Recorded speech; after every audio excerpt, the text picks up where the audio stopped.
like we're back in the studio. Los Angeles, 1997. That's a good analogy. Brett Gurewitz behind the controls. This is Brett.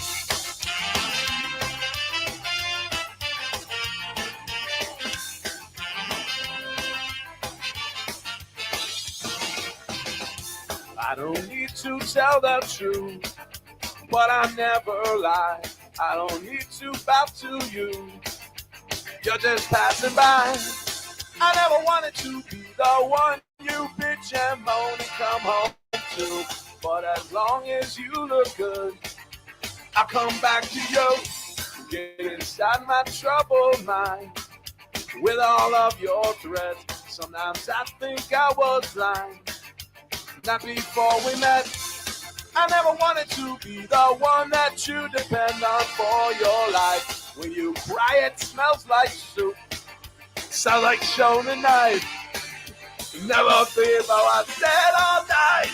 I gotta ride. Each time I said all night. No, I just might. You make me stay all night. It's just that side of you tonight that makes me stay all night. I'm gonna stay all night. You're an evil little girl. I'm a twisted man, tearing through your perfect world. Make you understand. I never wanted to be the one you bitch and moan and come home to. But as long as you look good, I'll come back to you and do the things we do. Stay all night. I gotta ride. Each time I stay all night. No, I just might. You make me stay all night. It's just that side of you tonight that makes me stay all night. I'm gonna stay all. I would never treat you bad. You deserve the best from me. If you want to keep your place, you better get down on yours. Yeah, Todd wrote this one. Yeah. You think? This is not mine.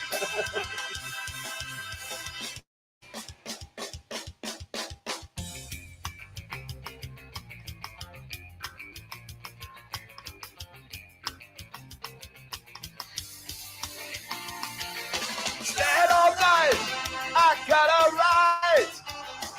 Each time I stayed all night, no, I just might. You make me stay all night. It's just that side of you tonight that makes me stay all night.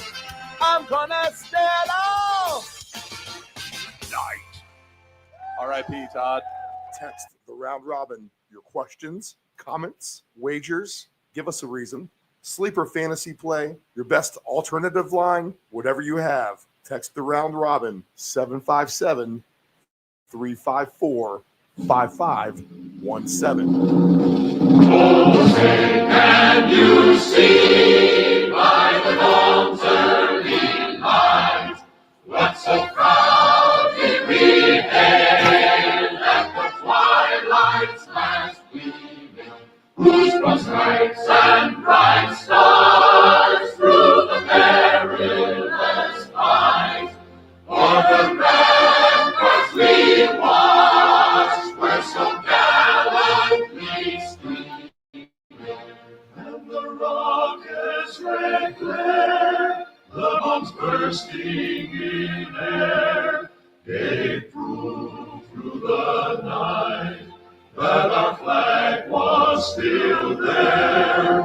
Oh, take us that star-spangled banner yet wave, for the land of the free and the home of the brave. This is the Deep End Broadcasting Network. You are tuned in to the Round Robin with Stephen Murray on Deep End Broadcasting.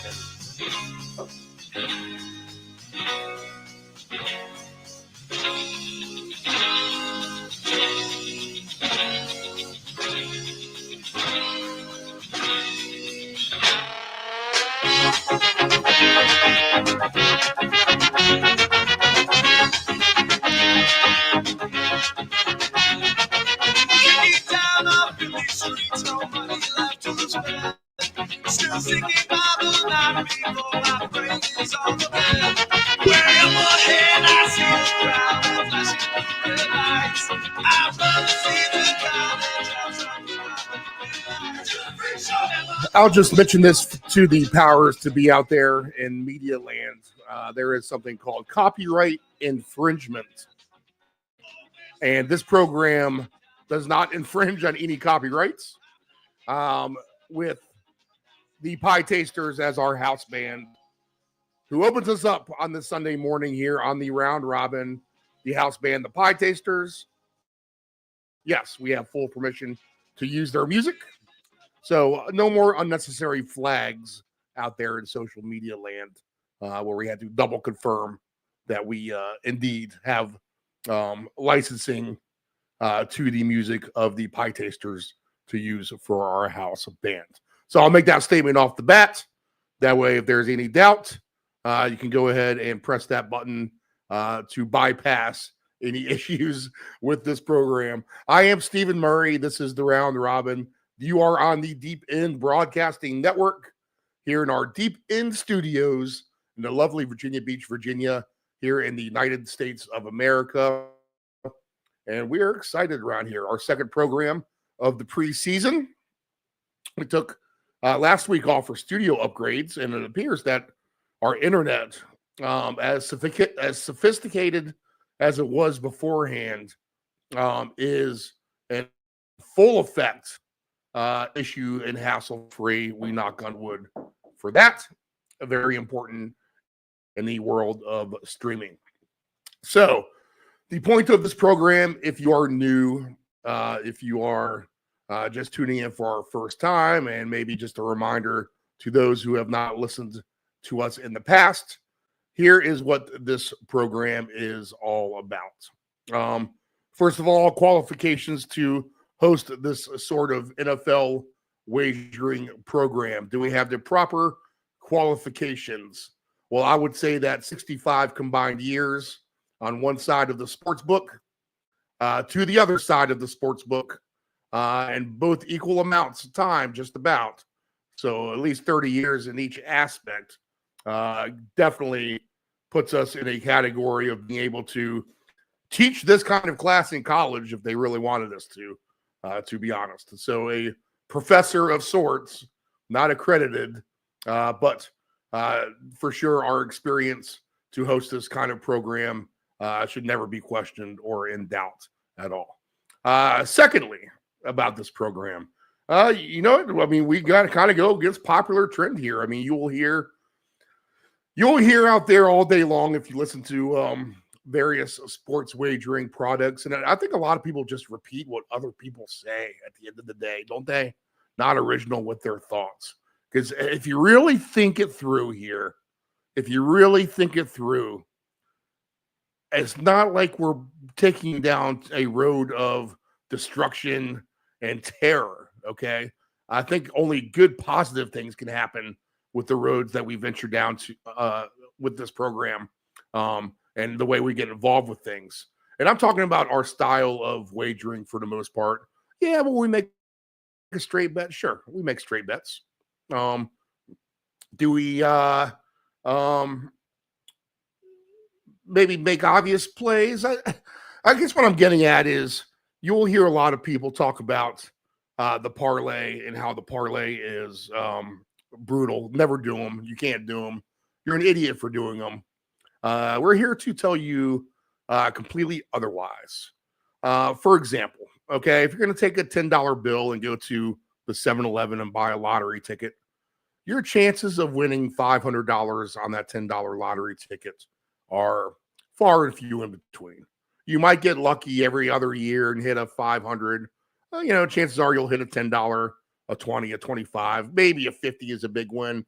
And that's it. And then you really have to work to get your money back when it comes to like a scratcher lottery ticket. Well, you can tune into this program. You can take that $10, use our type of thinking and our forward thinking. And what you can do with that is, let me make sure I'm connected to the right program. Yeah, we are. What you can do with that is, with our forward thinking, is take that $10 and turn that into 500, 1,000, 2,000, 3,000 even, 10,000 even, and more. And we've done that successfully on this program several times already. So the parlay is not so bad after all. And if we're going to win like $5,000 on a parlay off of $10 or even $20, but let's use that $20 for example. $20 goes into 100, 5 times? It goes into 1,000 50 times. Another 1,000 jump to 5,000. That's $4,000. That's 200 more times, right? So basically, you have 250 times on a $20 bet. If you win $5,000, you have 250 times to lose a 3 or 4 game parlay, and then you're going to end up back into the red. Well, I'm here to tell you that we will hit a 3 or 4 game parlay well within those parameters, and then some, and hopefully come out very, very profitable at the end of the day. Our last 2 seasons, very profitable here in the NFL. Was the 1 year, I think we broke even, mainly because we just couldn't get any points scored by anybody. I mean, we went weeks and at a time where there's just nothing. Maybe the sports book swept the board. Nobody was getting touchdowns. So if that thing's going to happen, then you're in trouble.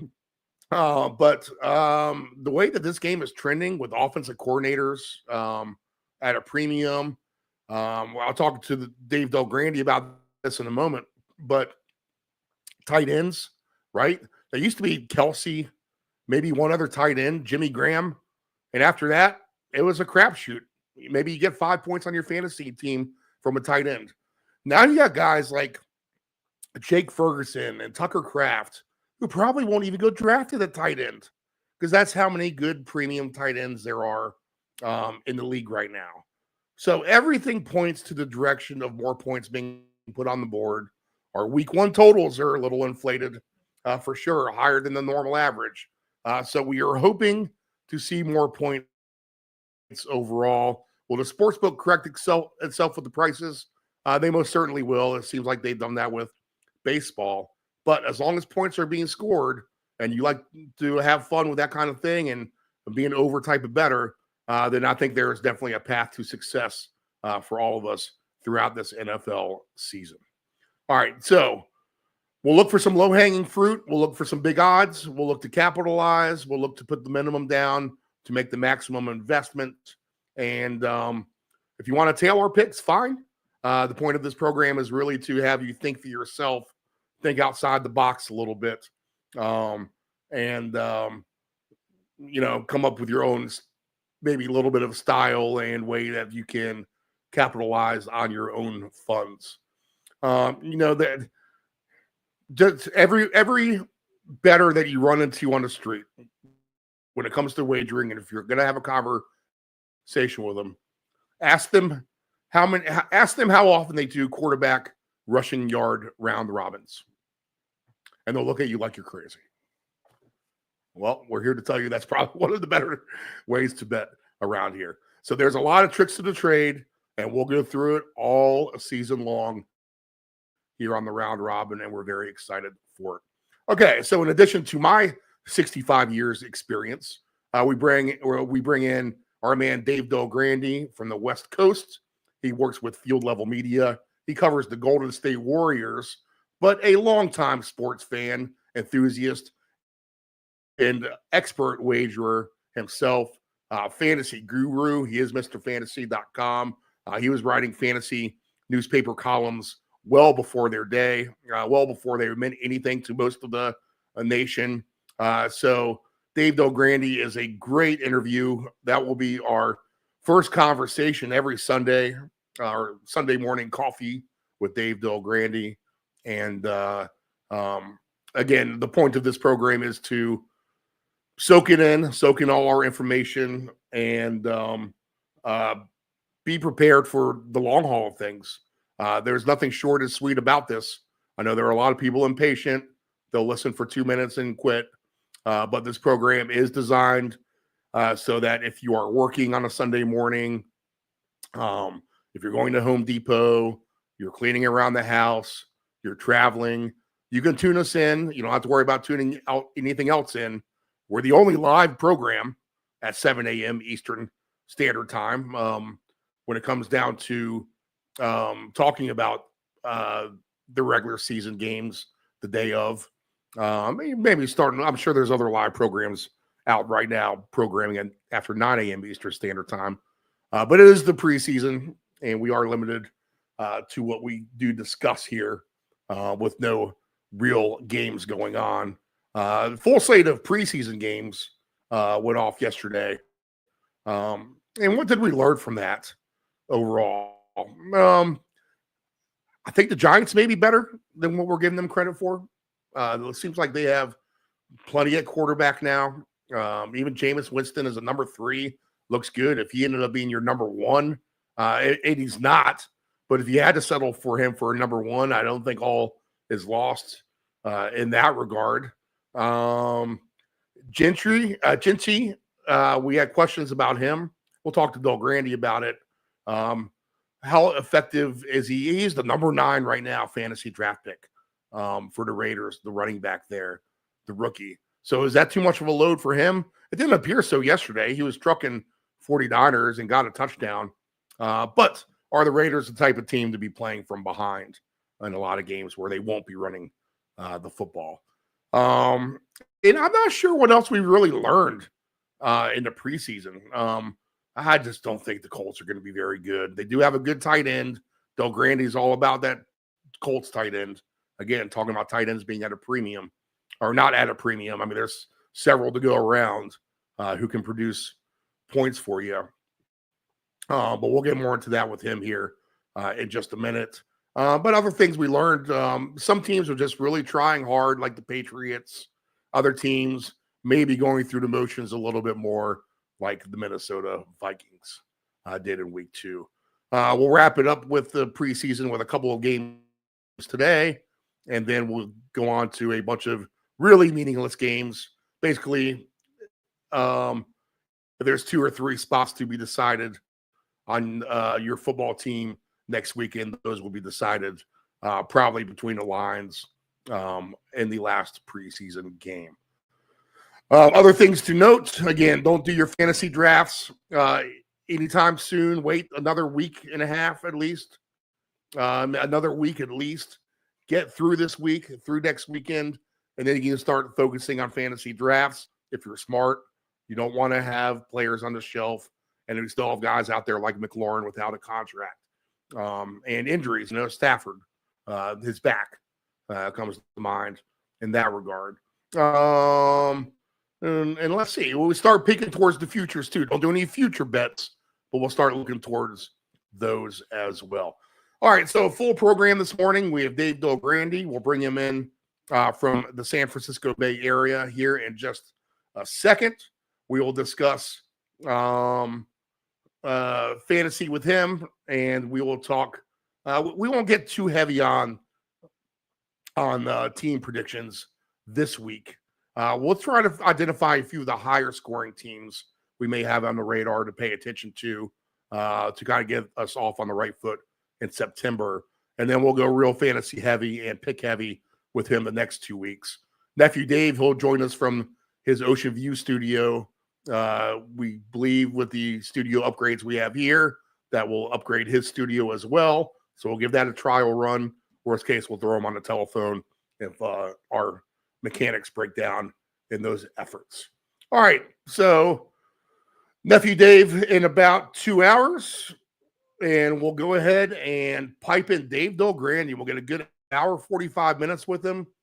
So drink your coffee, get to work, put your phone on speaker as you cook breakfast for the kids, work around the house, work in the garden, sit on the beach, whatever the case may be. This is your Sunday morning football fix. Get used to it. This is the program you will want to be tuned into all season long. A fantastic 10-3-5 in the regular season last year, and we hope to duplicate that again this year for sure. We expect to have a winning football season and bring that all to you throughout the next few months. Okay, so let's pipe him in. Our man from the San Francisco Bay Area.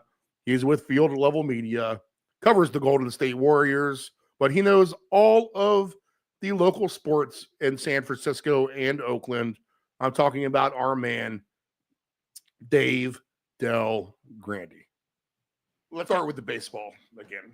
And I know how you don't like division odds, at least from the get-go, but it's interesting how the numbers that you can get during a baseball season when a team is like 6, 7, 8, or 9, 10 games back in June, the amount of odds that they'll give you for some of these teams to kind of come back and win their division. For example, I think at one point Toronto was 20-1. I've seen the Red Sox as high as close to 40-1. The Rangers at one point 25-30-1. The Padres at just 4 games back were 8-1. And at times when the Dodgers had maybe 6 or 7 games of separation with them, maybe somewhere around 25-1. So to me, when I do that kind of math in baseball, and we're talking about June and July, and we have, for the sake of this Saturday, August the 16th, roughly about 40 games to play. When I'm thinking back June and July, and I see those kind of odds, and I see that a team's 7, 8, or 9 games back, to me, that's nothing. So I feel like you're priced in at that point to just start the fire on a bunch of these second and third place teams and kind of mix them up in some parlays and some round robins. You can get in when you're starting the parlay 20-1 and 8-1 together and 30-1. You don't have to put down much to win a lot of money. I mean, you can literally spend $5 and do 5 team round robins at like 20 cents a leg, and it's going to end up paying somewhere close to 6 digits at the end of the day. So a strategy I've utilized in a baseball season like we've had, I'm on board for the end. This is going to be quite the fun of it. Now, some of these second place teams, I would like to see just a hair closer. I feel like I'm kind of receding back to the pack a little bit, talking about like the Red Sox and the Rangers and some of the other ones I was just talking about. But with 40 or so games left to play, I'm not going to write anyone out of it. Now, the Brewers, I think they're fine, and that they're one of the teams I have at big odds, to be honest, because they were so far behind the Cubs at one point. I mean, they're getting close to 10-1 or so. So they're on my train as well. I'll be happy that they're going to be the one automatic. So if I just kind of get one of these other 2 teams to kind of steal it at the end, like a Red Sox, or even if Toronto hangs on and maybe throw a Rangers in there, if they can somehow pull things out, even Cleveland, the Padres, another one. Give me a combination of 2 of those, and we could be rolling just if any of the 3 hit with a really nice payout. So moral of the story here to me, I think we're wide open down the stretch here in Major League Baseball. What the Brewers have done is great, but once that gets to postseason, that could all change as well. An exciting baseball season, I would say, with the lack of a team being able to really run away with it and show their strength and prowess. So to me, this should be an exciting 6 weeks here down the road. What's your take on Major League Baseball right now, where we stand?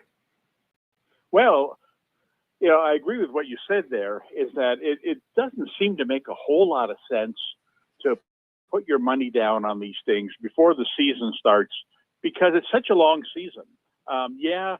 By waiting, you risk, if there's a team, let's say your team this year was the Brewers, and you thought, man, I really like the Brewers this year. They're starting the season at 20-1, and nobody sees that they've made all these changes. They're going to be better.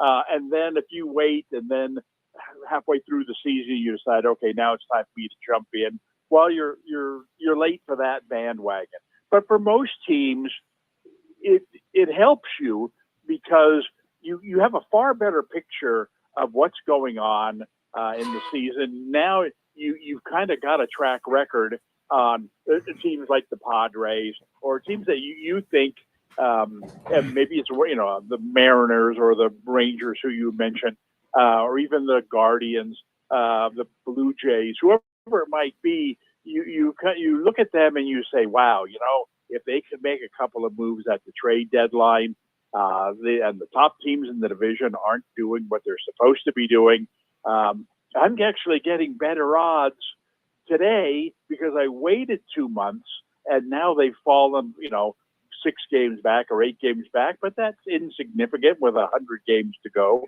And so it's a much more educated and I think profitable way to do your work. And it's playing out this year. Like I said, it's not playing out if your team was the Brewers.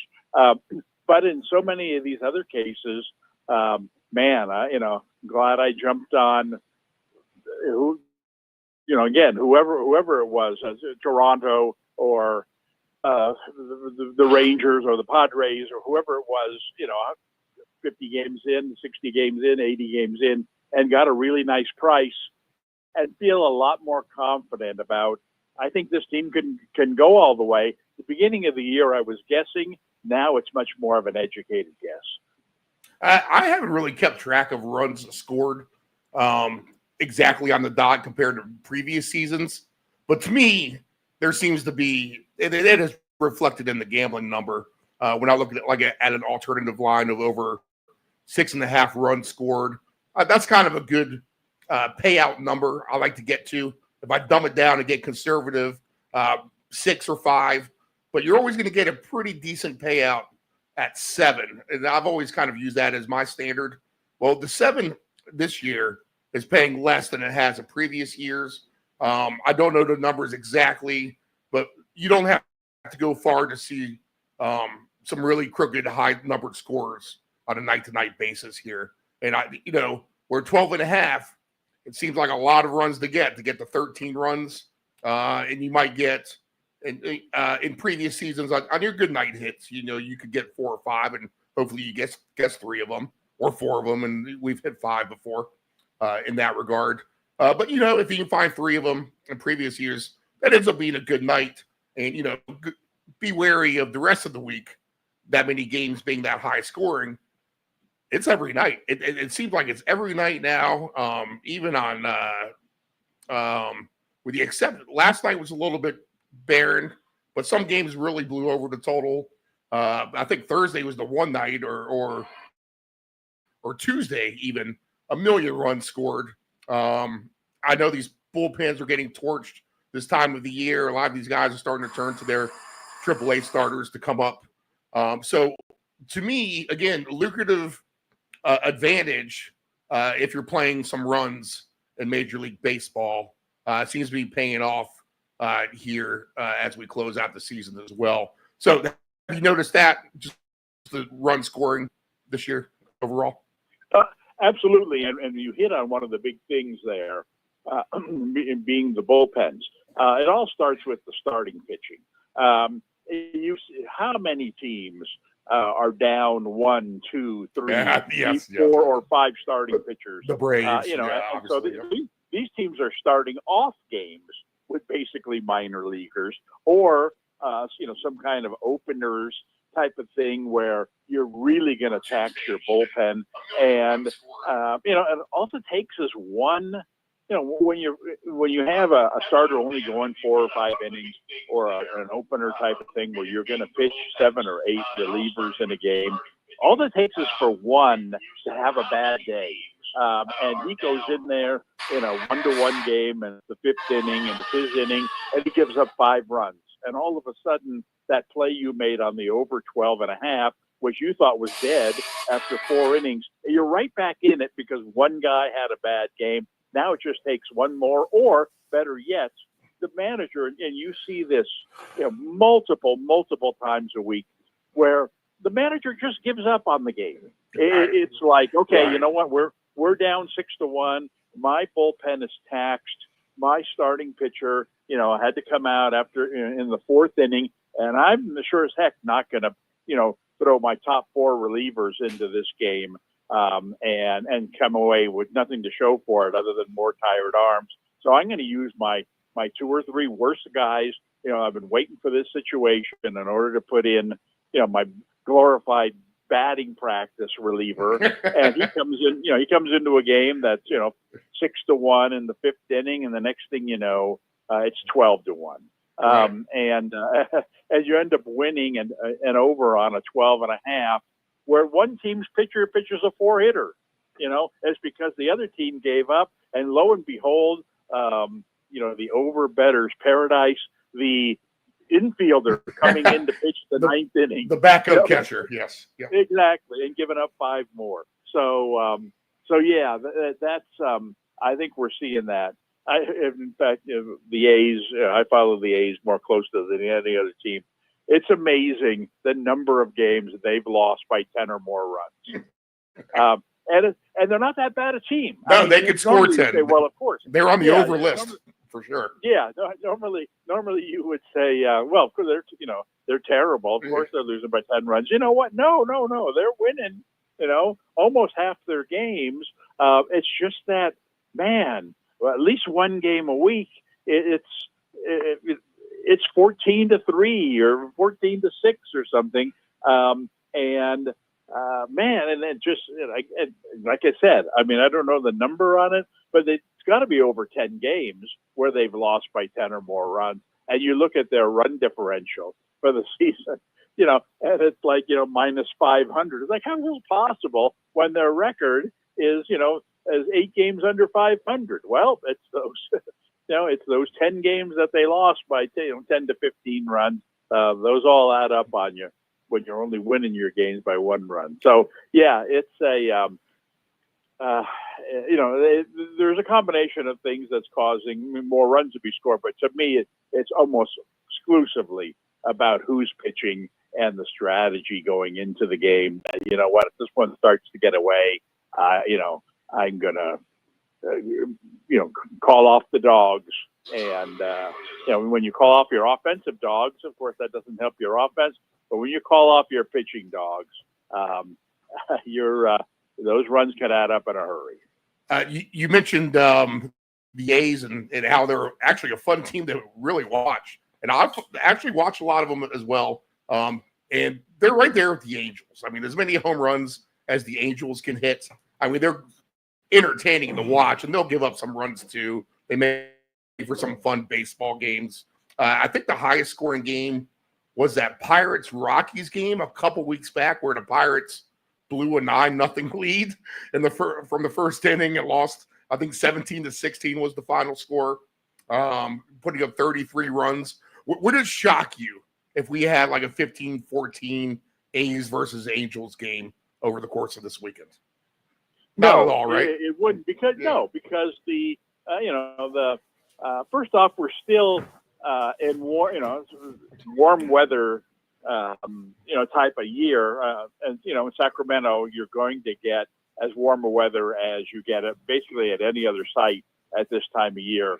It's amazing when you watch a Giants game, and then you watch a Sacramento game, and these were 90 miles apart in the heart of California, and you see one game where it's 85 degrees and the other one where it's like, did they move this game to Anchorage? I thought it was sunny today in San Francisco. No, it's 55 degrees and here's the fog and the wind's gusting out. So, I mean, point is that you're going to get good weather, conducive to a lot of runs being scored. The Angels have been a surprisingly good team this year, especially of late. You would have expected that this would happen eventually. I mean, they keep pouring more money into it, and it just never works out for them. You had to think that, well, one of these years, Trout's going to stay healthy, and some of these other guys that they bring in that have been, oh, they're great. Ward's great. Totally nothing for them. Yeah, Adele's great. They're all great. Yeah. But the number of times where they brought in somebody who was supposed to be good, who just was terrible.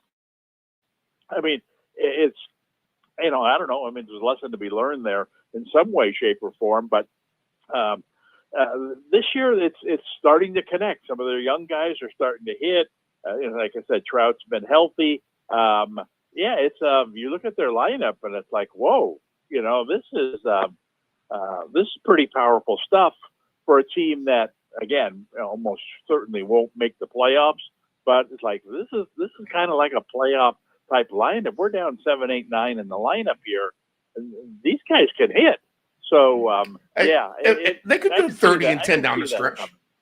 They could go 30 and 10 down the stretch. I don't know. I mean, that's the problem is that the American League West, especially with the A's having gotten better, there's no easy game anymore. No, you're and especially now when you got three teams in the heart of the playoff race or first place in the division, so you're going to get the best out of the Astros and the Rangers and the Mariners, and you're not going to sweep a series against them. You might take 2 out of 3, but if you're going to go 30 and 10, you're going to have to sweep more series than not. And it's just not going to come against those teams. And those are the teams that you're probably playing 2 more series against down the stretch. And then you say, well, okay, we're playing the A's. They're the weakling. They're the team we got to beat. And you show up on Friday night and they thump you in the first game of the series. So there are some divisions where you could look at it and say, even the National League West is kind of turning into that division where the Giants have been so terrible, the Diamondbacks can't put it together, and of course the Rockies are terrible. So if you're a team like the Padres and you say, all right, we need to finish 30 and 10 to win this division, well, you can look at, we can sweep the Giants, which we just did. We can sweep the Rockies. We can sweep the Diamondbacks. And then lo and behold, we play those 3 teams again in a couple of weeks. And, we can go 7 and 2 against them there. And then now you look up and it's like, whoa, we've gone 20 and 5 in our last 25 games. Maybe that 30 and 10 thing is realistic. But I don't see that happening in the AL West.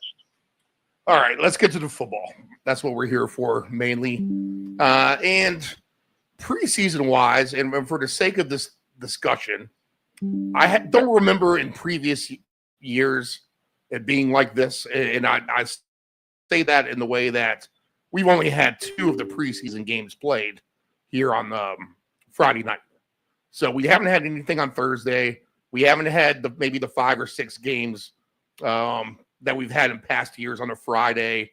I feel like the NFL maybe did a bad job scheduling in that aspect if they were trying to wet the whistle of their viewers.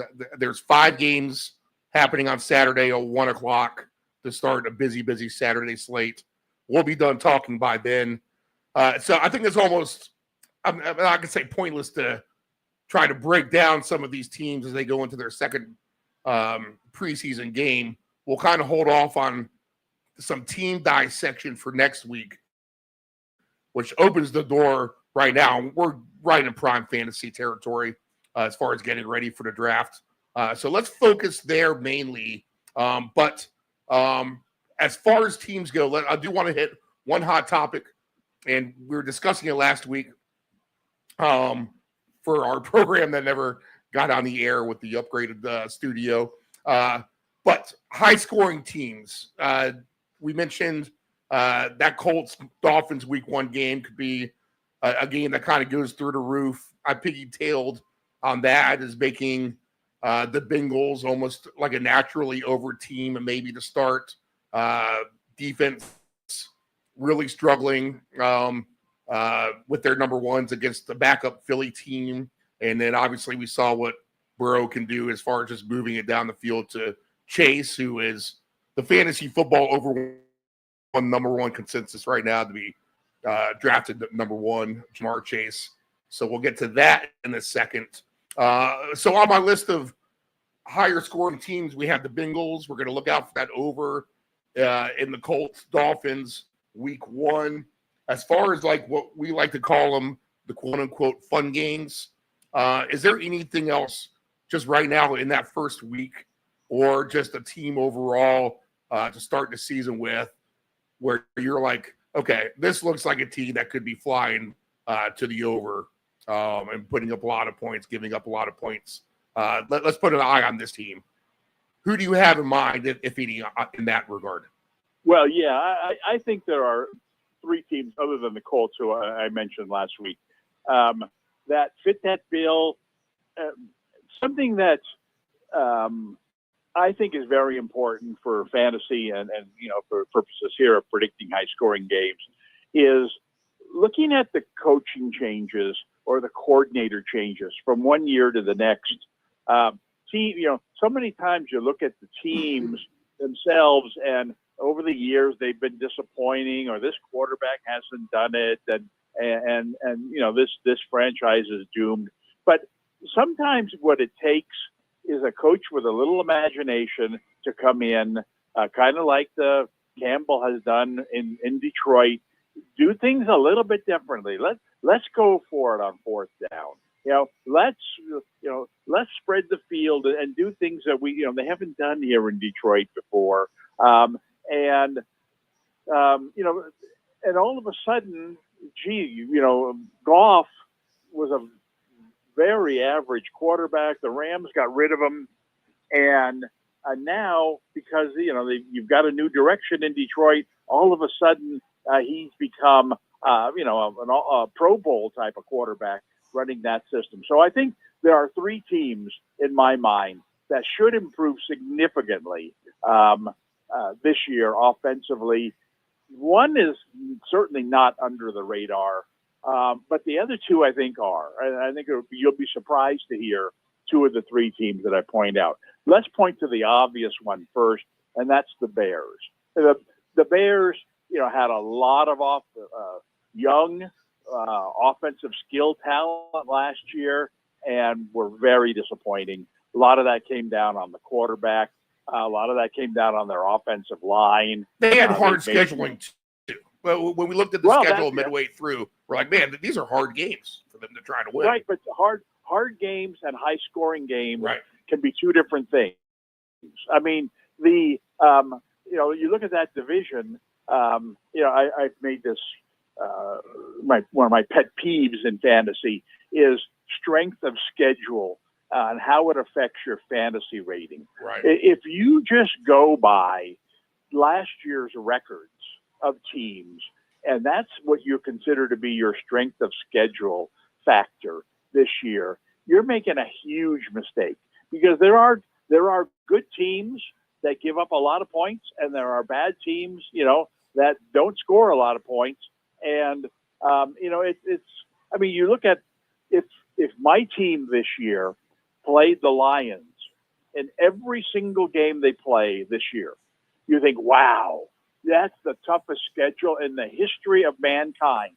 I don't want anybody from that team on my fantasy team. Like, whoa. It's not. The Lions were like the worst defensive team, and granted there were injuries, but they were like the worst defensive team in the league last year. And you get to play every game against them this year.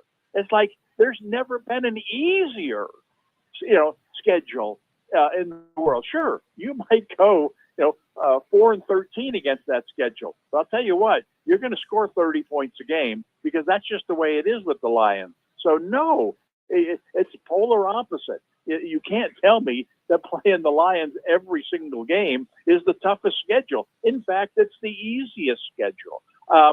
And so anyway, so back to the Bears. The Bears have brought in the Lions offensive coordinator, and he inherits a lot of talent. They went out and they drafted a new toy to play at wide receiver. They've got a young quarterback who remains to be seen. Is this guy really capable of doing big things? But I look at, they brought in Jared Goff to Detroit, and became the highest scoring team. Right. Caleb Williams is a far more capable quarterback and actually has better weapons, in Chicago than Goff has in Detroit. I think for people, and like I said, I'm not on an island here. There are a lot of people that could look at the Bears and say they're going to score a lot more points this year, and so that's an obvious choice. The two not obvious choices in my mind are, number one is the Jets. Interesting. Jets also, Yes, that is an interesting take. Let's hear it. the Jets also brought in a coach from the Lions. Now, they brought in the Lions defensive coordinator, but it's from the same school. It's I don't care if you're the special teams coach of the Lions, you learn from the master. What's making us successful. And what's making the Lions successful is that they're bold. They don't like to punt the ball. They go for fourth downs. Just by going for 1 fourth down a game, that adds probably at least 7 points to the total of a game. Because if you make it and keep your drive alive, well, then you go down and you get your own points rather than punting and giving the other team terrible field position. Or if you don't make it, then you put the other team in a position where they can go down the field and score their own points. And then, as points are scored in a game, it tends to lead to more points. So I just think that this guy will come to New York disguised as a defensive coordinator, but really more interested in making the Jets a Lions type of offensive team. Now, they don't have nearly the personnel to do it, but they do have a fun quarterback. And a guy that can be erratic, which is good for high-scoring games because he'll give points to the other team. A quarterback who can take off running for 30 or 40 yards at a time. You've got elite, what I'd consider an elite running back and pass catcher in Hall. You've got one of the top receivers, young top receivers in the game, and Wilson.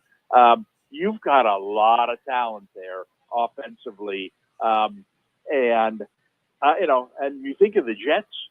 Oh man, I ain't playing that team over. That team can't score, And you're especially early on, you're going to see a lot of Jet totals that are in the 30s. And I would jump on them before people realize this is going to be a higher scoring team. The last one I'll mention is my number one choice here. I kind of mentioned it in our previous discussion. But I think the Jaguars are going to be a surprise team this year. Their quarterback has taken more hits than any other quarterback. Of course, when you're the number one, you're the top, the top pick of a decade, number one pick. This is a sure can't miss guy coming into the NFL. You got all eyes on you.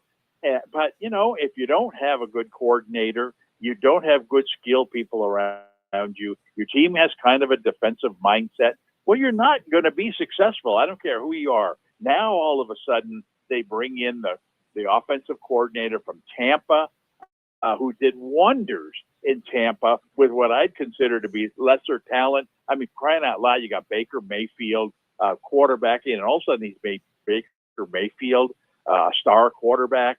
They got a couple of running backs who don't run the ball well. You've got Mike Evans, who's a good receiver, but he's 90 years old now. And all of a sudden Tampa Bay has become a very, very high scoring team. Well, I think Jacksonville's got even better personnel. I certainly think their quarterback is way better than what with Cohen inherited in Tampa. He's got an assortment of running backs. Now, it's going to be interesting to see what direction he goes in there at running back. He's got the 3 different choices there.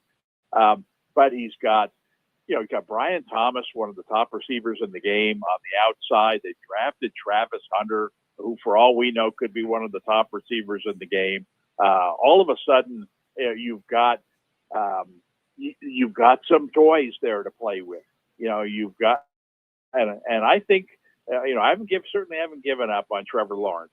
I think he's got the potential to be a big time surprise this year, especially with those two wideouts that he's got.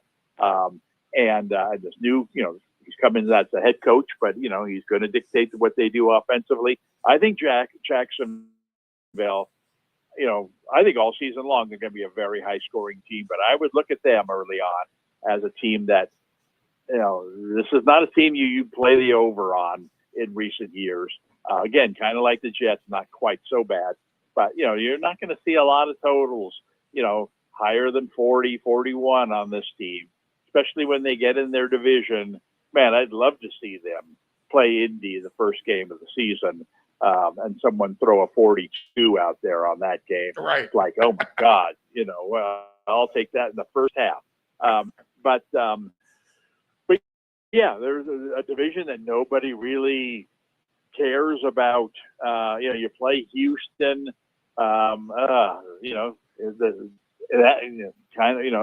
what's been kind of a boring game in the past. That could be a very high scoring couple of games this year. The Colts games, I think, are going to be very high scoring. Even when they play Tennessee with their new quarterback and their new direction there, I think that, that'll be surprisingly high scoring. So you've got three matchups there over the course of 6 games that I think are really intriguing.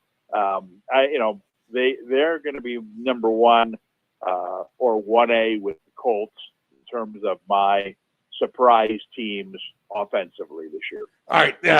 We're reading each other's minds pretty good here because I was putting these teams in a little 6-game block for analysis here. We'll just work our way backwards with Jacksonville. So their first 6 games, the reason to think there can't be points in all of these games, the way that you break it down with them. Against Carolina, the first game, which Carolina was naturally an over team themselves here in recent years for all the wrong reasons. Cincinnati, which I just mentioned to be a higher scoring game, so I could see that in week 2 for sure, being some kind of crazy high scoring game. There's Houston, a 4:05 Eastern kickoff at San Francisco in week 4. Kansas City on a Monday night, which will be a charged atmosphere. So whenever you get that kind of extra umph in your step on a Monday night with the Chiefs coming to town, why not points? And then they'll get Seattle at home. Better for points to be scored at Jacksonville than probably across the country in Seattle as well. So yeah, that makes a lot of sense there for those 6 games to me.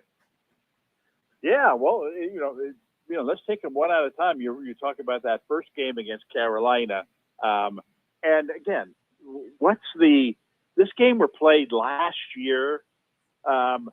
You think, oh man, who in the world would want to watch this game? What's the total? 36. Give me the under. It's going to be a bore fest. But like you said, Carolina started putting things together offensively. The quarterback started playing better. They got some more tools around him. They added another weapon on the outside this year. They should be, a close to an average, I would say, offensive team overall. And then, like I said, you've got Jacksonville now. And so many times we see that, what's understated in the fact that we've gone from a defensive-minded mindset to an offensive-minded mindset is that not only does your offense get better, but your defense gets worse. And I'll use Indy as the example here because we've talked about them. But as you go to this no huddle approach, it's just going to create more snaps, and the faster Indy goes down and scores, the quicker Indy's bad defense has to come back out on the field, and the more likely it is the opponent scored. Now here comes Indy running right back at you, and so as teams score more points, they tend to give up more points. The Lions are a great example of this. As a team that the coach doesn't care if they give up 35 points a game as long as they score 45. And that's the mindset of a lot of these offensive coordinators who, by nature, they don't care what their defense does. They don't even know the names of the defensive players on their team. Their focus is solely on scoring points and scoring them as fast as possible. And if that's a bad thing for the defense, that's not my problem, you know. And now when you put these guys in charge of the entire team, you know, you retain that mindset. It's not like Cohen's going to go into Tampa and say, okay, we need to improve our defense. No, that's the least of his concerns. I mean, they're a good defensive team, but he's there because they want to be more exciting. They want to score more points and, you know, put more emphasis on the offense. And when you're a head coach, it's one thing for the offensive coordinator to have that attitude. But when your head coach has that attitude, that's when, you know, you can really become a high-scoring and give up a lot of points type of team. Just generally in week one, with everything that you're saying, it is definitely reflected in these over-under numbers across the board. The week one total in the Jacksonville game is at 45.5. Wow. But that seems to be about the medium, which tells me that the odds makers think the same thing that we're talking about here, to be honest, which almost makes you feel better about the direction of going over in some of these games that otherwise look tempting in the week one to really take the under. 46.5 with Miami and the Colts. I mean, we have a 48.5 in Atlanta with Tampa Bay. One of the lower ones is in Denver with Tennessee, where you would think they'd be a struggle to get points. 41.5, 45.5 with San Fran and Seattle, which, you know, in yesteryear, that could definitely be a much lower scoring game. Detroit and Green Bay's at 49.5. The Rams and Texans are at 44.5. 51.5, not a shocker with the Bills and the Ravens. I mean, you would even think a first week chance to come out of the gate slow with Minnesota and the Bears, but maybe you make a convincing argument too. And this has been an under Monday night game before in recent years, so that's probably why I'm tainted to think that way. But 43.5 so total on that game. 41.5 on the low side in New Orleans with Arizona. 42.5 with my Pats and your Raiders. Here's your Jets and Steelers, 38.5. So maybe as long as Aaron Rodgers doesn't come out and flub that thing away. You said that too. We'll get to the Jet schedule here in a second. And then let's see, 45.5 with Chargers, Chiefs, Giants, Commanders, 46.5 with the Eagles, Cowboys. So compared to previous seasons, higher over-unders to start week one. Yes, and well, the thing is, you know, you got to kind of apply the Super Bowl principle to week one of the NFL schedule. And in other words, what I'm saying is you have a lot of people who are, you know, have never gambled before, who are, you know, want to get, they're intrigued this year. Their gambling has just become legal in their state, right. They saw their friend all their friends been talking about how he, oh man, why are you investing in the stock market when, you know, I made 20% on my investment in the NFL next year. It's the way to go. I mean, so you have a lot of people who don't necessarily know what they're doing, but they want to get involved. They want to bet on the Super Bowl. Everyone's going to be watching. Everyone in the room is going to have a bet. Well, I'm going to have one too, but I don't know who to bet on. But you know what? I'm going to take the over. It's a lot more fun to play the over than it is the under. And lo and behold, in the Super Bowl, you have a lot more high-scoring games than low-scoring games. I don't know why, but you know these people are rewarded. So all the more reason the same person who was like, oh man, I made my first bet last year on the Super Bowl. I made a killing. I can't wait to come out and you know, betting the over. Oh my God, these NFL games, they're all high scoring. You've watched one game in your life, you know, and you're drawing this conclusion. But that's, you know, that's where the more time you give people to think about, what they're going to play, it's well, I'm going to take the favorite and I'm going to take the over, and so you kind of know going in that you have to jack up the prices on both of those things. That doesn't mean that, you know, the games are going to go under or that the games, you know, the underdogs are going to do well. But we've seen this in years past too, that week one in the NFL is very unpredictable in terms of who wins these games. And just jumping on the favorites in every game in general is a terrible idea in week one. Now, the totals, I don't know. I mean, like you said, we're trending in a new direction here. But I think that as you get to week two, where you got a shorter week, and you've got your serious bettors are going to play in week two. Your non-serious bettors, especially if they lost in week one, they ain't playing anymore. So now you get a more realistic. Right. Instead of getting 45.5 on every game, right, it's down to 43. Week one, I think you could have a lot of fun in week one playing the over on every game, even though each one of these is probably a point or two higher than it really should be. But like I said, use the Super Bowl principle and just blindly take the over, and you're going to win more often than not. All right, good analysis. I like all that for sure. Okay, I said it. We're going to do it, so let's do it. Jets schedule. Let's take a look at this. So they have Steelers, home, Bills, home. Is that right? Yeah, both of those are at home. Yeah.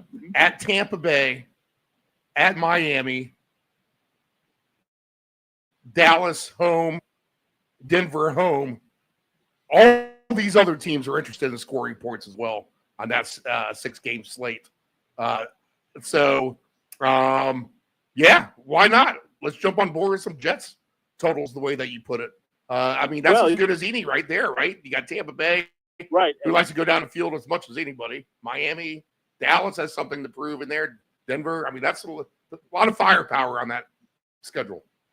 Well, right, and in some ways, the first game is the least attractive. Right. But it's also something where, we think we know something that most people don't. And when that first game of the season, comes out and it's 27-24, and Fields has had a big day, and people start thinking, well, gee, how did that happen? Maybe it's this new coach. Maybe they're going to score more points. I'm going to jump on the over next week against Buffalo. Well, but you're not getting 38.5 anymore. Now you're getting 44.5. And so, they could still go over that number. But my point is, you want 38.5 on a Jets game this year, you're probably going to get one opportunity, short of there being a snowstorm on Christmas.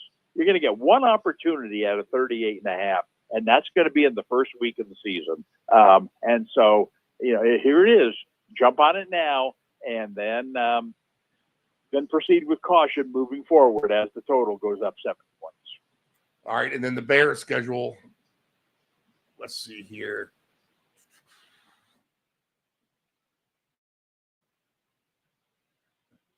Okay, sorry, I'm Paul. Their regular season schedule, their preseason schedule looks like the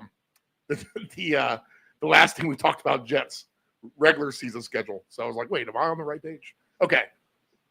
Bears schedule: Vikings, Lions, Cowboys, Raiders, bye week, Commanders.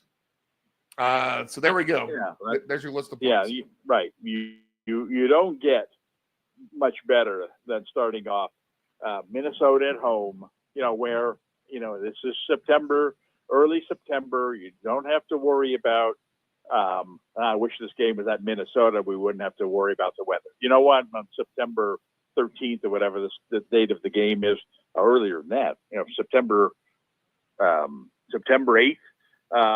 You don't have to worry about the weather and this game in Chicago that day. So that's might as well be playing in Minnesota because it should be a fast track. Two teams that want looking to score a lot of points, and then bang, you come right back next week at Detroit in a big game for the coach going back into Detroit, oh man, what the hype of that game is going to be like. One coach comes into that game as the offensive genius that is the mastermind behind Detroit's offensive power. But now he's with the Bears, so he's got something to prove. And now you've got this new offensive coordinator in Detroit who's saying, you know what, we ain't skipping a beat. We lost our old coordinator. We got to, I'm just as good. Watch what we do now. That's one of those games where especially after the first Bears game ends up 27-24. And it's like, whoa, they put a 50.5 on a Detroit Bears game in week 2. Bears have never had a 50.5 in their life. But it's like, well, I can see why, so anyway, yeah, that's the schedule for them is very conducive. And then Dallas in week 3 at home. God knows what Dallas is going to be like this year defensively. They were terrible last year. Are they going to have, good old number 11 chasing the quarterback, or are they, going to let the quarterbacks go wild? I like their opening schedule, those 3 games. Yeah, Dallas could even be playing catch up that whole time, trying to force the issue. Well, yes, right. Dallas now has, Dallas has a good 1-2 whiteout punch as there is in the league, and a quarterback who's of course always looking to have to prove himself.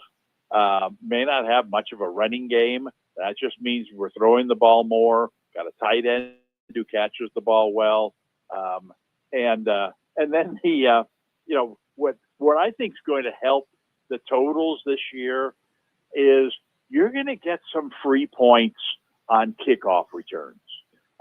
There are going to be some, I'll tell you what, at minus 130, give me there will be a kickoff return for a touchdown in week 1, league wide.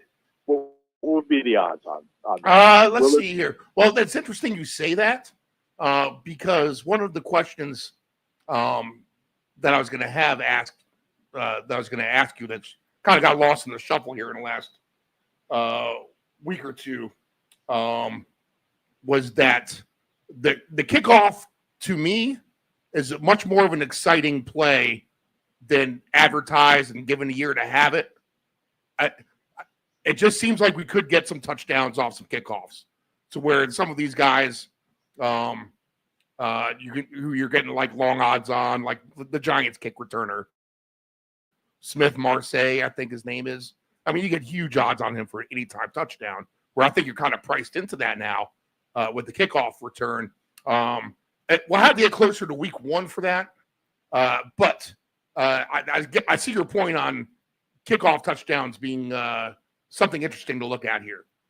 Yeah, because it was there was some excitement going into last season about what's this new look going to do, and all the the special teams coordinators just said, "Hey, look, much ado about nothing. We're just going to kick the ball into the end zone, and there won't be a kickoff return against us all season. So don't worry about this new thing. It's going to be totally irrelevant." But this year they've changed the rules. They penalize you more for kicking it into the end zone. Ball comes out to the 35. You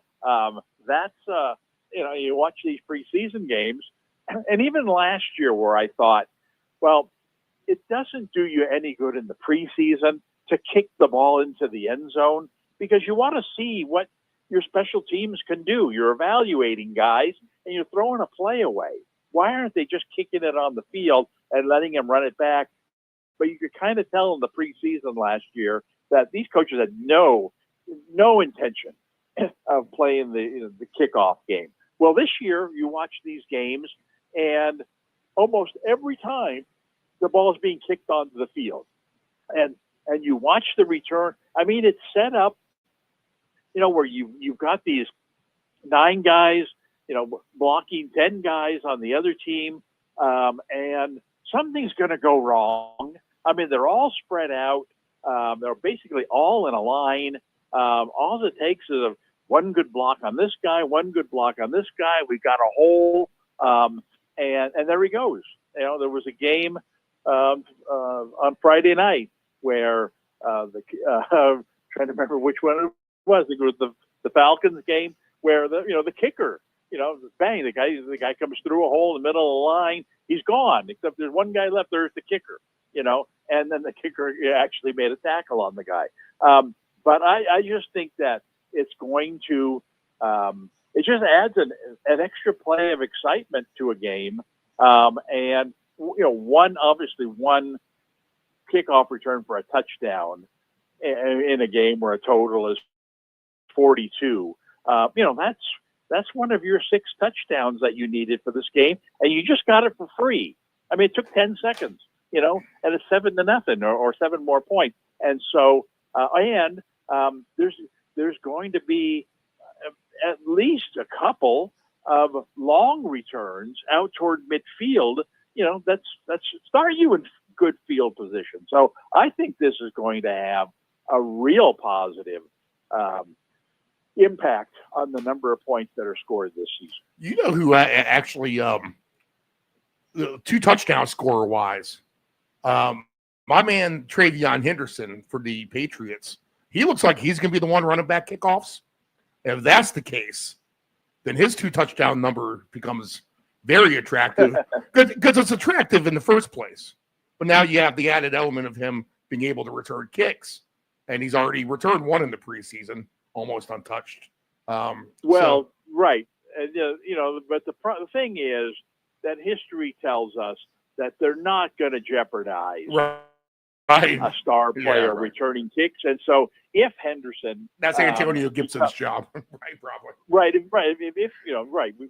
If Henderson becomes their top running back, which you would presume is going to be the case, I would be very surprised if they also had him returning kicks. But wouldn't that be fun? The old days of Tim Brown, returning punts for Notre Dame and winning Heisman trophies, and Desmond Howard, where you actually put one of your top players, back there returning kicks and making it an exciting thing. I seriously doubt anybody or many teams anyway would try something like that. But hey, Dan Campbell's crazy enough to do it, and it'll just be interesting to see how teams approach that, because I really do think it is it's a free pinball. We're just gonna let you run up into the middle of this thing where teams don't really know how to defend it well, and it's this new thing that we're all learning, and they're giving us a free shot at a big gainer. Let's take it. Let's put somebody back there that's capable of doing this. And Dallas has one of the top kick returners. Dallas has, a guy, the little guy, I can't think of his name, who he's gonna bust 4 or 5 of them this year. So they're a team that not only has really good receiver weapons and a quarterback capable of getting the ball down the field, but they've got, I want to say Turpin. Yeah, is his name? Yes, Michael Turpin. But he is a big gainer waiting to happen. When they put him in as like a third receiver, he runs the ball in a reverse or something, but also on these kickoffs, don't be making yourself a sandwich when Dallas returning kicks. It's going to be one of the funnest plays, I think. When given Dallas's lack of prowess, might be the most exciting play of the game for Dallas. I'm going to look up the final special teams rosters for who's going to be back there returning the kicks, and that might lead to some round robin type of stuff here. Just experimental through the first few weeks. That way, if we get multiple kickoff returns, we might be able to clean house on it a little bit. One more off. Let me get the one off the field issue, then we'll do some fantasy And then we've actually taken a lot of time up. So we'll go real fantasy heavy and real pick heavy next week. And a week after that. Fantasy will be the huge focus next week with everyone doing their drafts. Our drafts will be a little bit closer in time as we'll draft just before week 1 of the season during that week of Labor Day. And again, if you're smart, you're not hosting a draft now. You're doing it much later still, at least after the 3rd preseason game at minimum. That way you don't jeopardize your number 1 draft pick over the course of this week. For those of you having your fantasy draft pick at 12 o'clock this afternoon on a Saturday before a huge slate of preseason games, know that you're doing that completely wrong. That's the worst thing. Well, and the thing is that the counter to that would be, well, none of the good fantasy players are going to be playing, today's noon game. So why are we even talking about the possibility of them getting hurt? The problem there is so many teams. You mentioned this with the schedule of the preseason schedule. The preseason schedule is now dictated by the fact that so many of these teams are having scrimmages during the week. Right, and that's more important in the game. So, yes, yeah. Right, and this is where all your star players are playing. This is where the injuries are going to occur. So just because they're not playing on Saturday doesn't mean they can't possibly be getting hurt. We've seen this right and left. You see these injuries that are happening in camp, sometimes in the scrimmages. They really can happen. So it just doesn't make any sense to me. I know you're excited about fantasy season this year. You want your team as soon as possible. It's the funnest day of the year for some people. But be patient, because it might be a fun day, but you'd like your whole season to be fun. You don't want to ruin it because you drafted 1 week into the preseason and you drafted a guy who 6 days later was lost for the season. And then you start thinking, oh boy, can I join another league? No, sorry, too late. You've made they've cashed your check already. So be patient. Right. Someone like Matt Stafford alone, and we know that quarterbacks should be drafted closer to the later rounds. But, he's undraftable right now. You can't draft a Stafford knowing that, chances are he's going to be okay and be out there week 1.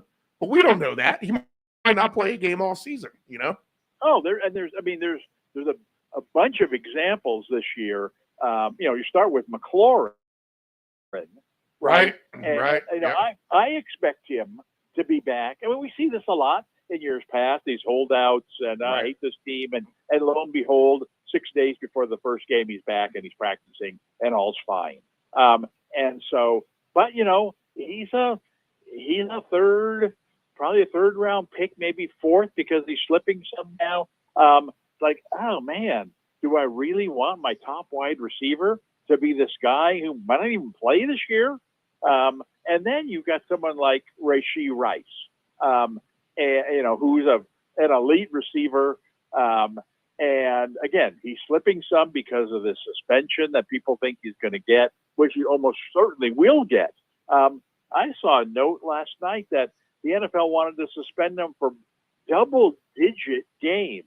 Now, that's incredible. That's the off the field topic I wanted to get to. We'll get to that in a second here. And it's wow. If he's suspended for double-digit games, he becomes undraftable in fantasy. But if he's suspended for 3 games, like you just saw Addison of the Vikings suspended for 3 games, I think, and somebody else suspended for 2. If you're suspended for 2 or 3 games, that shouldn't impact your fantasy draft order at all. But yet it is, because of the uncertainty of this guy. You draft today and you take him high, and he's, they suspend him for 8 games or 10 games. Wow. You're wondering, should I just cut him? And waste, having wasted your 3rd round pick. But, you wait a couple weeks, they'll make an announcement. Then you can decide for yourself, all right, they suspended him for 6 games. What does that mean? Which games is he going to miss? Will he be back for the fantasy playoffs? Ooh, he's slipping now to round 8 in my draft. Is that a good spot for him? I mean, you can take all those factors into account that today you can't. I don't know how much the injury played into it, but it was almost shocking to me.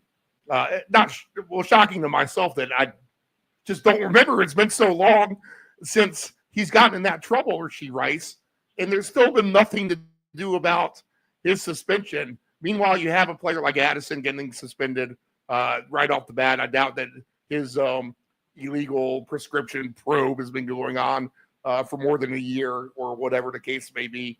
So just a little bit of conspiracy food for the Chiefs conspiracists out there who think that the Chiefs always want the best wishes of the NFL. Couldn't they have suspended him by now? I mean, what has drawn this out so long? Well, it's the legal system. I mean, the NFL can't suspend a guy and then come to find out, oh, he went to, finally got his day in court and he was found not guilty. Meanwhile, we convicted him, 2 months ago because there was a rush to judgment on our part, and it sure sounded like he was guilty. And man, people died in this accident. And so we suspended him for a full year, and now he didn't even do it, or at least the courts are saying he's not liable for that. Can we go back and get rid of our suspension? Well, you don't want that. I mean, you want the court, to make, they're the ones investigating this. This is their job, and whether you like it or not, when they say he did it, then for all intents and purposes, he did it. And if they say he didn't do it, well, then you know what? I don't care what you think. He didn't do it, and you can't penalize him. So you have to wait until the courts make that decision. And then this thing has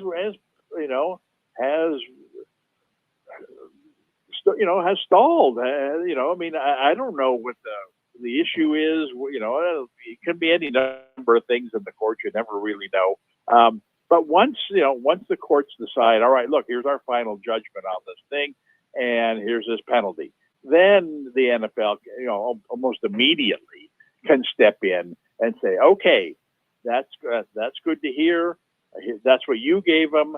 Let's look at our chart here. When you say he's got a year in jail, that means we have to suspend him for X number of games, and so he'll be suspended for X number of games. So I in a lot of these cases, it's playing out the same way. And guys go a full season. People talked at the beginning of last season. When's he going to get his suspension? And it never happened. And now this year, I mean, first thing they've already announced that no, he's the NFL isn't even going to talk about it until the end of September. So we know for sure that he's going to play the first 4 games. But there will be a time when the NFL believes that, okay, we've gotten all the information we could get. Now the courts have made their choice, and now we need to make our choice. So that I don't think there's any conspiracy there. I just think that's you've kind of got to walk on eggshells. You don't want to be the one who rushes to judgment on these guys. I guess you can't under-suspend them too, but I mean, if it's me running the league, I'm pointing the finger saying, you did at least something, man. 4 games, 5 games, whatever the case may be. But I get it. I get it. The legal parameters of it all. Meanwhile, a guy like Trevor Bauer could have been set up to the gore and had nothing to do with what he's been accused of, and he's banned for life. Kind of weird, too, if you think of it that way. Okay, let's get to fantasy stuff. Enough legal drama. The overall consensus is Ja'Marr Chase. You obviously agree with that, right? I mean, that you kind of told me that already. But go ahead and state the case for Chase as the number 1 pick overall, just from your perspective. Well, we kind of saw this in the very first preseason game. Not that we should be drawing a lot of conclusions from the preseason, but man, they came right out throwing him the ball in that first game, and he caught the short passes, deep passes. He just looks like someone, if we remember toward the end of last season, if you were unfortunate enough to have played against him in the fantasy playoffs, and he caught, had monster games. He's the unstoppable receiver in the NFL, with one of the top quarterbacks throwing to him, with another good receiver on the other side of the field, so to take some of the attention away. And I would like to draft running backs in the first 2 rounds this year, but I'll tell you what, if I have the first pick, I'm going to plan B and, forget about this 2 running backs thing. I'm taking Chase, and then I'll worry about my running backs in the 2nd and 3rd round. I just think it's a no-brainer. We talked about Stafford a little bit and his back. I like Nacua. He's been a great, solid receiver. He gets hurt a lot. He's really the 7th best, or 7 to 9 range. I'm seeing here for Puka Nacua. He's really that high in your book? Well, yes and no. I thought Cooper Kupp last year was going to return and have a big season. I thought that they could coexist, those 2 guys. And if I remember correctly, in the very first week of the season, Cooper Kupp went crazy. They threw him the ball like 15 times. And I just thought, oh, man, am I looking like a genius? He's back, and it doesn't matter that Nacua is on the other side. They're going to split between these 2 guys, and each one of them is going to catch 10 balls every game, and it's going to be great. But over the course of the season, it was clear that they preferred Nacua over Kupp, to the point where now Kupp's not even around anymore. Obviously, they brought in the Devontae Adams now, who's a different type of receiver. And I just think that means even more short passes. This is a team that loves to throw short passes. Last year, they had 2 guys to throw them to. This year, they basically have 1 guy to throw them to. And so I think he could have his best season this year. And again, in part because you've got Adams now who will stretch the defense for you. You can't just say, well, let's move everybody up because they're going to throw it short to Kupp or throw it short to Nacua. This year, no, you got to play him more honestly, because you don't want Adams getting behind your defense. And yet when it comes down to 3rd and 4, who are we going to throw the ball to? Well, let's throw it to Nacua. He catches every one of them and gains 5 yards. And in fantasy, the number of receptions you get is even more important than the number of yards you get. And so as he catches 8, 9, 10 passes every game, it's just nice to know that I'm getting 20 points out of this guy, even in weeks where he doesn't score touchdowns. So I think he's a very safe, kind of a low ceiling, but a high basement kind of guy. So I can see, I wouldn't take him that early, but I can see why others do. Okay. Does Malik Neighbors have enough around him to elevate him to wide receiver number 6, which has him right at an average of 9th overall right now? I get it. I get it. He has great upside. Wilson's been questionable in preseason. Dart looks like he could have a future.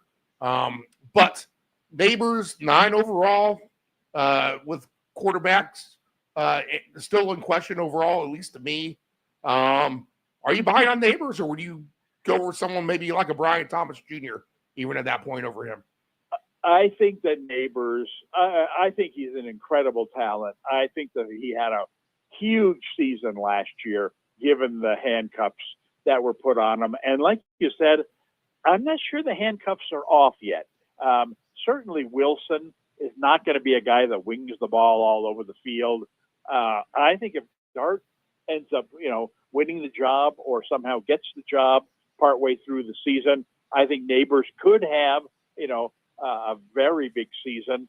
I think that because he is their number 1 receiving weapon, I think he will have a good season. I think he's a solid second round pick. I wouldn't want him as my top player on my team.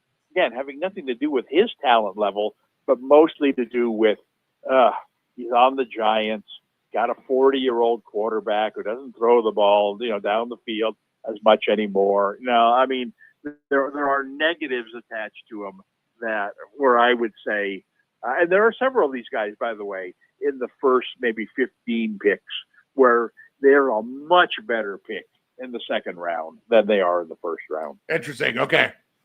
Let's see. Starting at pick number 10, and we've seen Gentry now go anywhere between 8 and 11, but he leads a pack of running backs. His average draft position is 1 over McCaffrey, 2 over Derrick Henry. Achane, who may be the better of all of those, is down around 14th. So 5 spots behind Gentry. And then we have Bucky Irvin. We know he's a proven commodity. And then even Josh Jacobs, I guess, if you want to throw him into the mix. He's projected around 18. Bucky Irving, 17. But Gentry, the rookie, getting the nod over basically all of those guys, I don't know if I can buy that either necessarily. So your and thoughts I there? can't either. Yeah, I agree with you. And nothing, we don't know how good he's going to be, but we do know this: the Raiders are not a good team. Yes, they have a new coach. Yes, he does like to run the ball, but I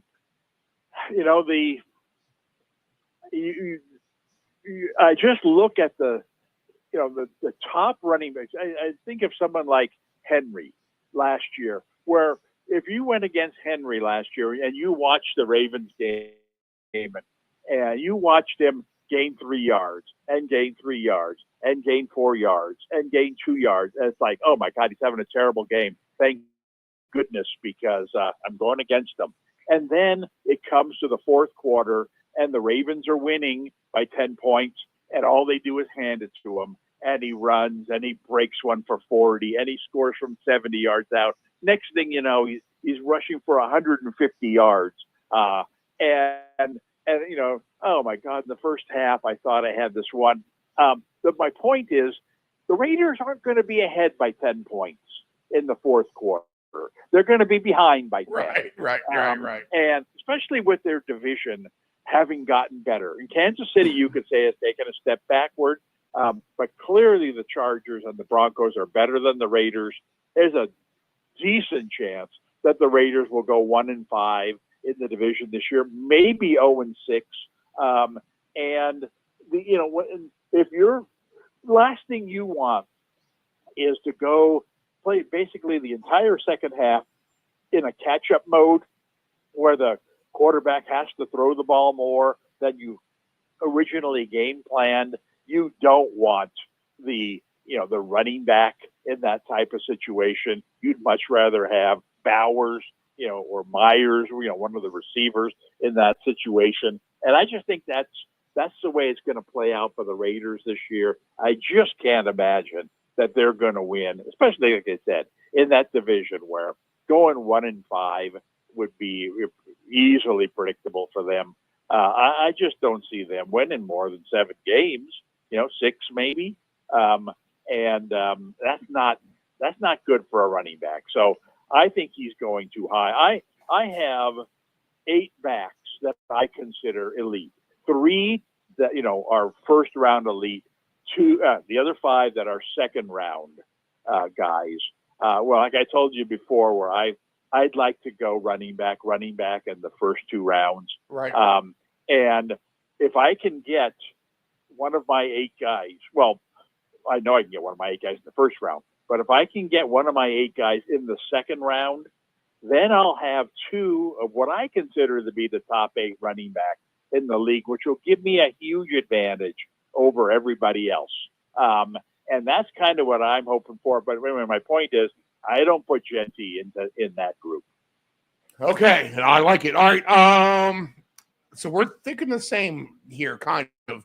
And it's interesting where the projections are right now for Josh Allen and Lamar Jackson. That's quarterback 1 and quarterback 2, respectively, where their average draft position right now is at 23 and 24.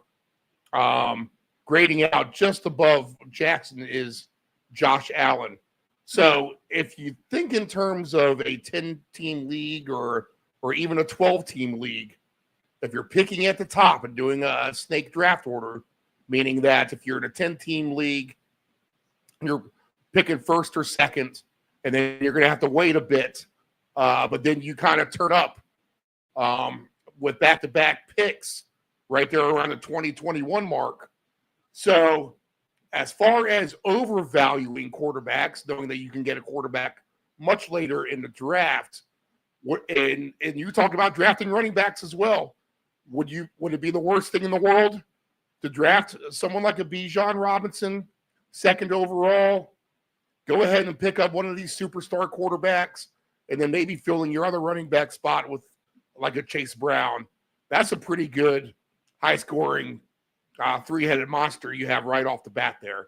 If you go running back, and you want one of those premier quarterbacks. Is that a strategy you would look at?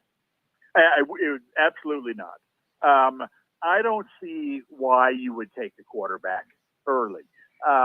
There's too much similarity between the top guys, and there's great depth at the position. If you look at the point totals now, last season when you look at Jackson, Allen, Burrow, Hurts, Daniels, Mahomes, the top, those who you would say would have been the top six last year. None of them were hurt. I mean, so none of last year's stats are really unbelievable. It's very possible these guys will have a very similar season this year than they had last year. Now, if in last year's final quarterback rankings, okay, you had Jared Goff, who finished number 6. You had Baker Mayfield finished number 3. You had Darnold finish number 7, and you had Nix finish number 8. I mean, 4 of the top 8 quarterbacks last year were guys from the non-elite group. And so why would you, I mean, you can get Goff this year in round 11. Why would you go out in round 2 or round 3 and take, Hurts, who Goff outscored last year? And that's even before Jameson Williams, has become, this year should be better than he was last year. They got all their weapons back, and they got Jameson Williams, who should be better. I mean, I don't know why Goff isn't expected to have the same kind of season he had last year. And if he does, and you got him in the 11th round after everybody else had a quarterback, in fact, after some of these people had 2 quarterbacks, when they were taking, as you said, a quarterback among their 2 running backs in the first 3 rounds, well, I got an elite receiver in there, and receivers win and lose you fantasy titles. There's a great depth of receivers in rounds 3, 4, and 5. Is one of the reasons that I recommend going running back in the first 2, because you can come right back in rounds 3, 4, and 5 and get 3 really good receivers. And now all of a sudden, not only do you have the top tandem of running backs in your league, but you also have the greatest depth of wide receiver in your league, 5 picks in. You don't have a quarterback, but you know what? I see a guy down here on the list who I think is going to be a top 10 quarterback, and I'll gladly take him and sacrifice 5 points a week, knowing that the receiver I took in round 3 is going to be significantly better, than your receiver that you end up with. You haven't even taken one yet. That's my thinking. I don't see. I think to me, it's a beginner's mistake in fantasy to think, well, quarterback, they're the most important position, and they must score the most points. Which they do. They score a lot of points, but the problem is, so does the next guy, and so does the next guy. And so there's not that big a difference between number 1 and number 10. Like I said, last year you probably could have gotten Mayfield, in the 11th round. Right. And this year, Nix, Nix is going to be down there. Purdy's going to be not 11th round, but 7th, 8th round. Where you've gotten not only where you've gotten 2 running backs and 3 receivers, so you're set. In your standard league where you play 2 running backs, 2 receivers, and a flex, you're set with your starting 5. But if you come back in round 6 and draft another running back, and in round 7 and take another receiver, so now you've got a bench with 2 quality guys on it.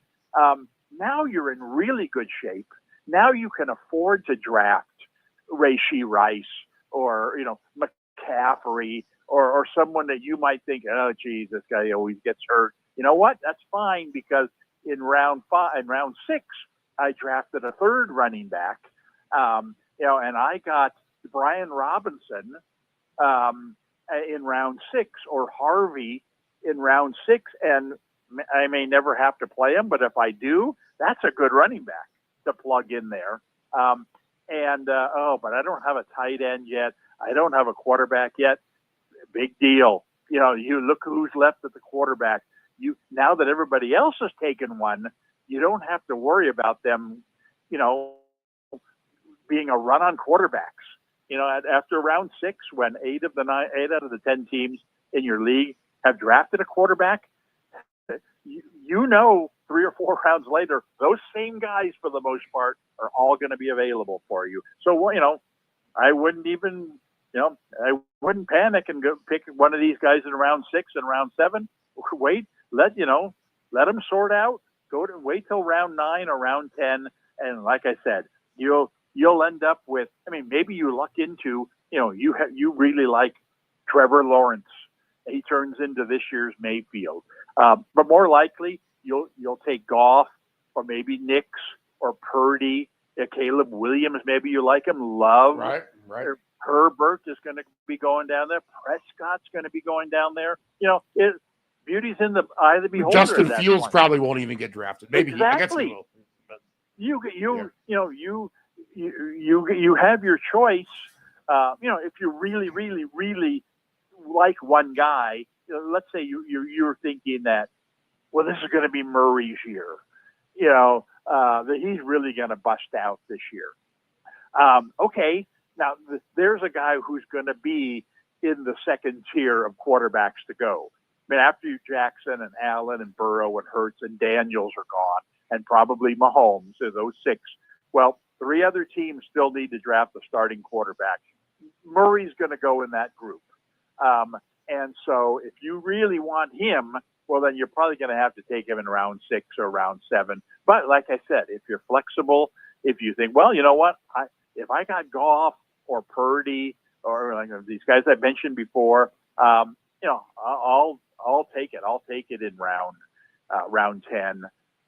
And meanwhile, I've added even a 4th running back. I've even added a 5th wide receiver, to my team. And so not only do I have great running backs and wide receivers at my starting positions, I also have what I think are real good ones at my backup positions, which opens the door to trade down the line or helps me if there are injuries. So I just think I take the same approach to tight ends this year as well.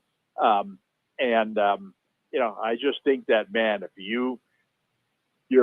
the way things are at quarterback and tight end, I strongly recommend you load up on running backs and wide receivers in the first 5, 6, even 7 rounds.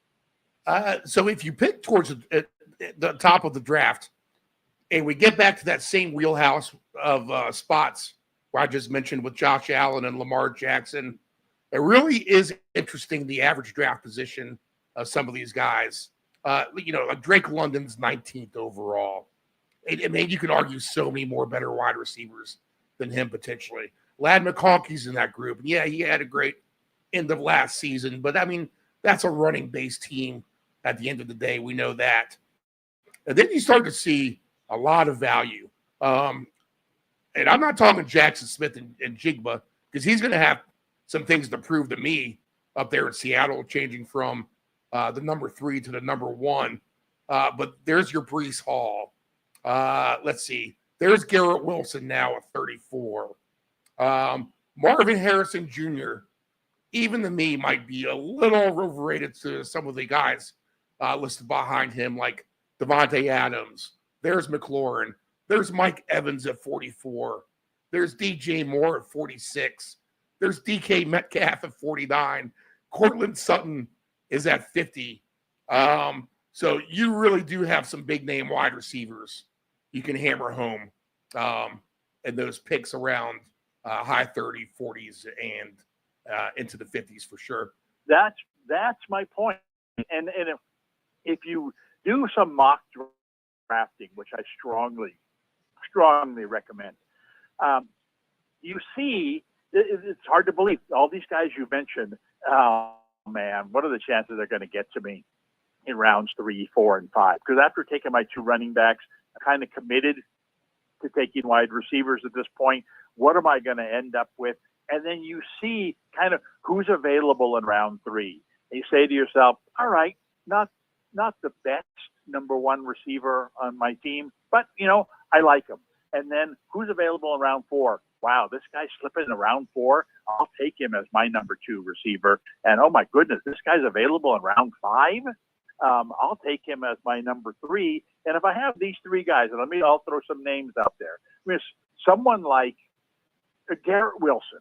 Okay, if he's being drafted somewhere in rounds 3 or 4. If you pick him in round 3 as your top receiver, you probably got the weakest number 1 receiver in your league, but a good, dependable guy on an offense that I think is going to be better this year. All right, then you come down to round 4, and I rate DJ Moore way higher than anybody else. I can't believe he's available in round 4, sometimes in round 5. I think he should be one of the top 10 scorers this year. You've got a team that we talked about before with the Bears that are going to try to mimic what the Lions did. And you think of the Lions offense, and what do you think of? Well, they throw the ball to St. Brown 10 times a game, 12 times a game. He's their chain mover. Well, that's what Moore is on the Bears. They drafted the rookie from Missouri. I can't think of his name. Luther. But Luther. Luther, yeah. And they have other options in their passing game. They got a tight end now, Loveland. But when push comes to shove, they're going to throw the ball short to Moore, and he's going to be their age, their St. Brown. And I think that and you're getting him in round 4.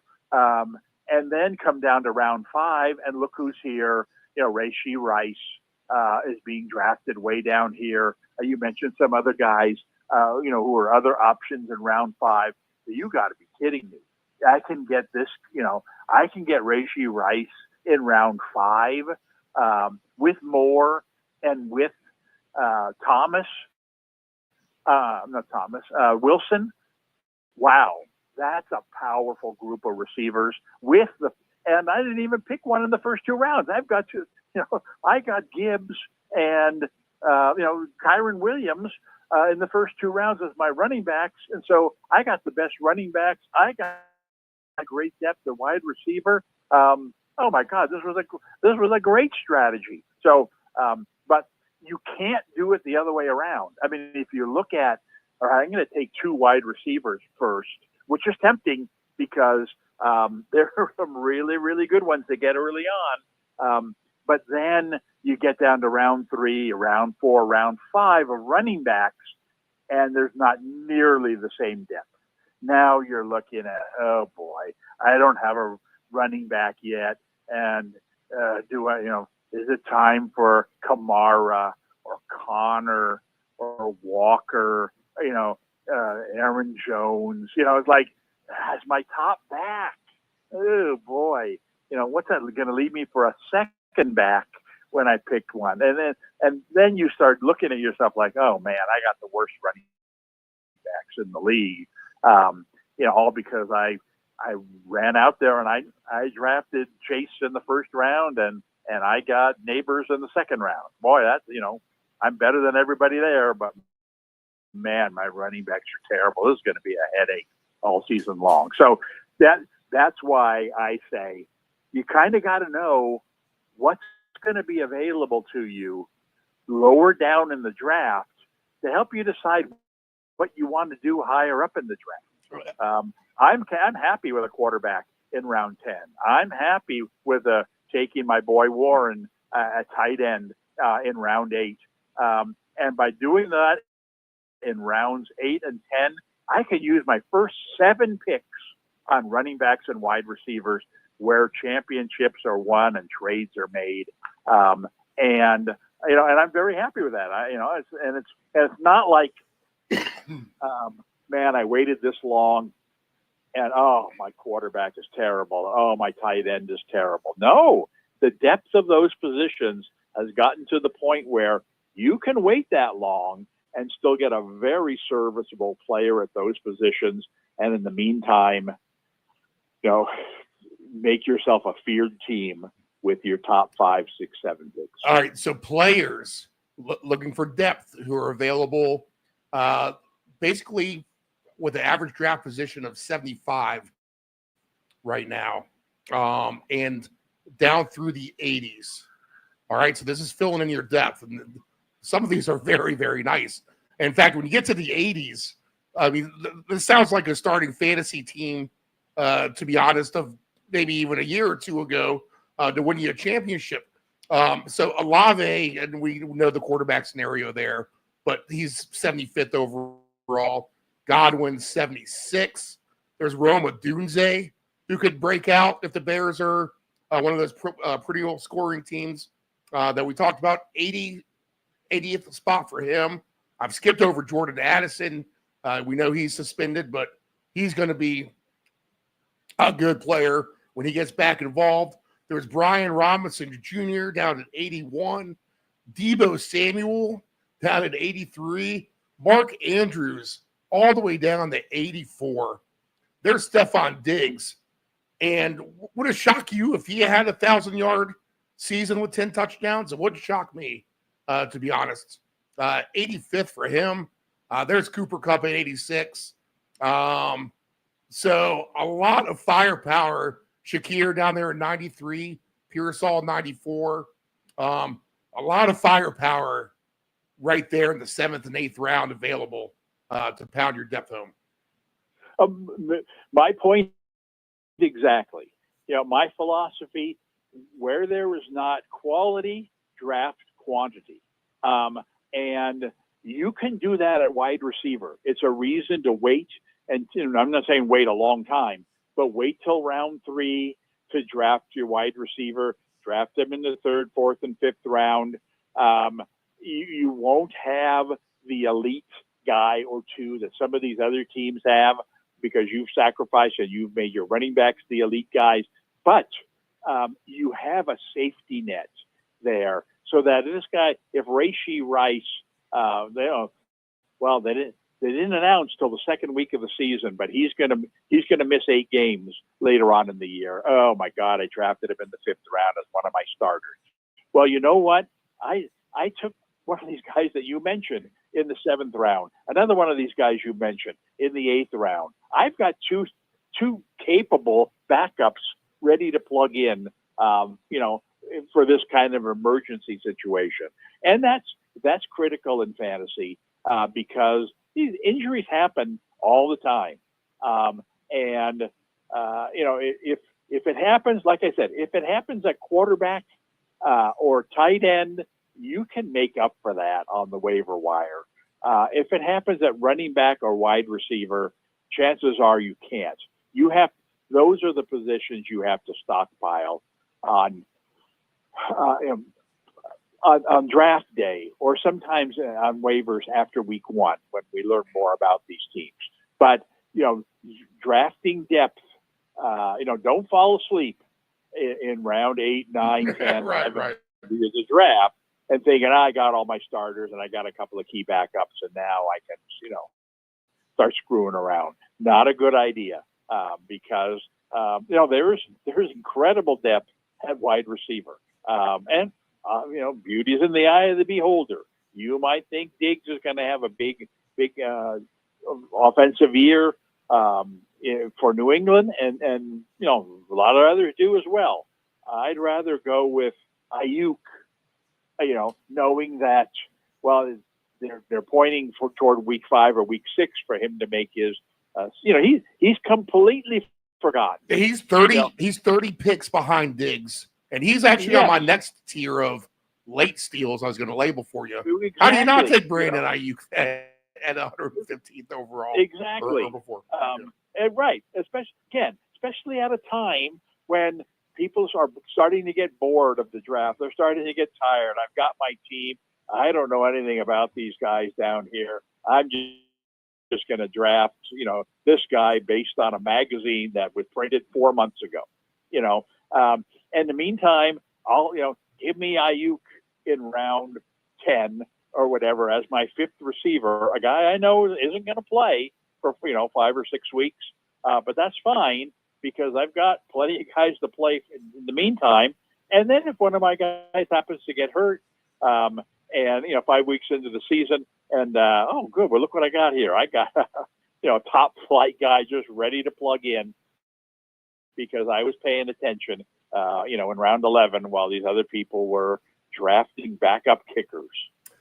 There's one guy to me that could be the obvious Chase Brown for this season. And his time at running back could be significantly increased. He has a rookie quarterback who's going to probably dump the ball off to him. And he is a receiving running back. And I'll talk about Tajay Spears down there at 109. He's going to be someone I have my eye on that late. Yeah, there's a lot of question marks at running back.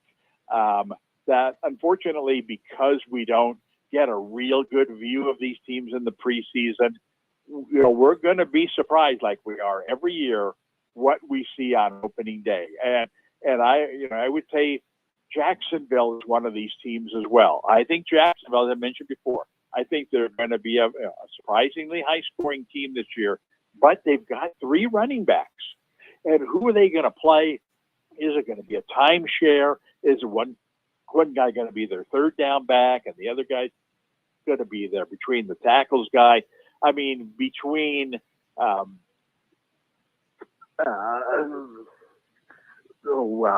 what's his name? The old Dallas running back, right? No, Etienne. Right. No, we're talking about Jacksonville. Etienne, right. Bigsby. Everybody likes his name. Ooh, Tank Bigsby. Yeah, nice. So those 2 guys come back from last year. Both were disappointing. They used a high draft pick on this guy Tootin, this from Virginia Tech. But are they willing to throw him right in there? I will not be one bit surprised if on opening day he gets more touches than the other 2 guys combined. You got it again, like I said, new coach in there. A guy who's not. Let's give Etienne one more try. He's been a good team guy the last 4 years. Or let's give Bigsby one more try. He's been a hard worker for us. All that's out the window when you bring in a new coach. He's looking for the most talented guy. In fact, in some ways, if you have a track record and it's not good, then let's.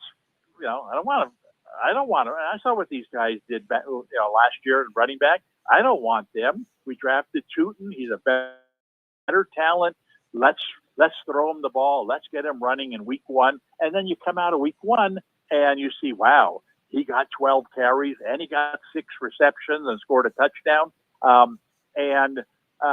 Wish I would known this on draft day. And Tennessee is similar to this. Tennessee, they've got Pollard. Pollard had a good season for them last year, and he comes into this season as a guy you would think he's going to be there, mostly every down back. But you've got the Spears guy who's more talented, certainly a better pass catcher, and can do, a lot of great things. He's certainly more electric. So, what's the split going to be? Well, we won't know that till opening week.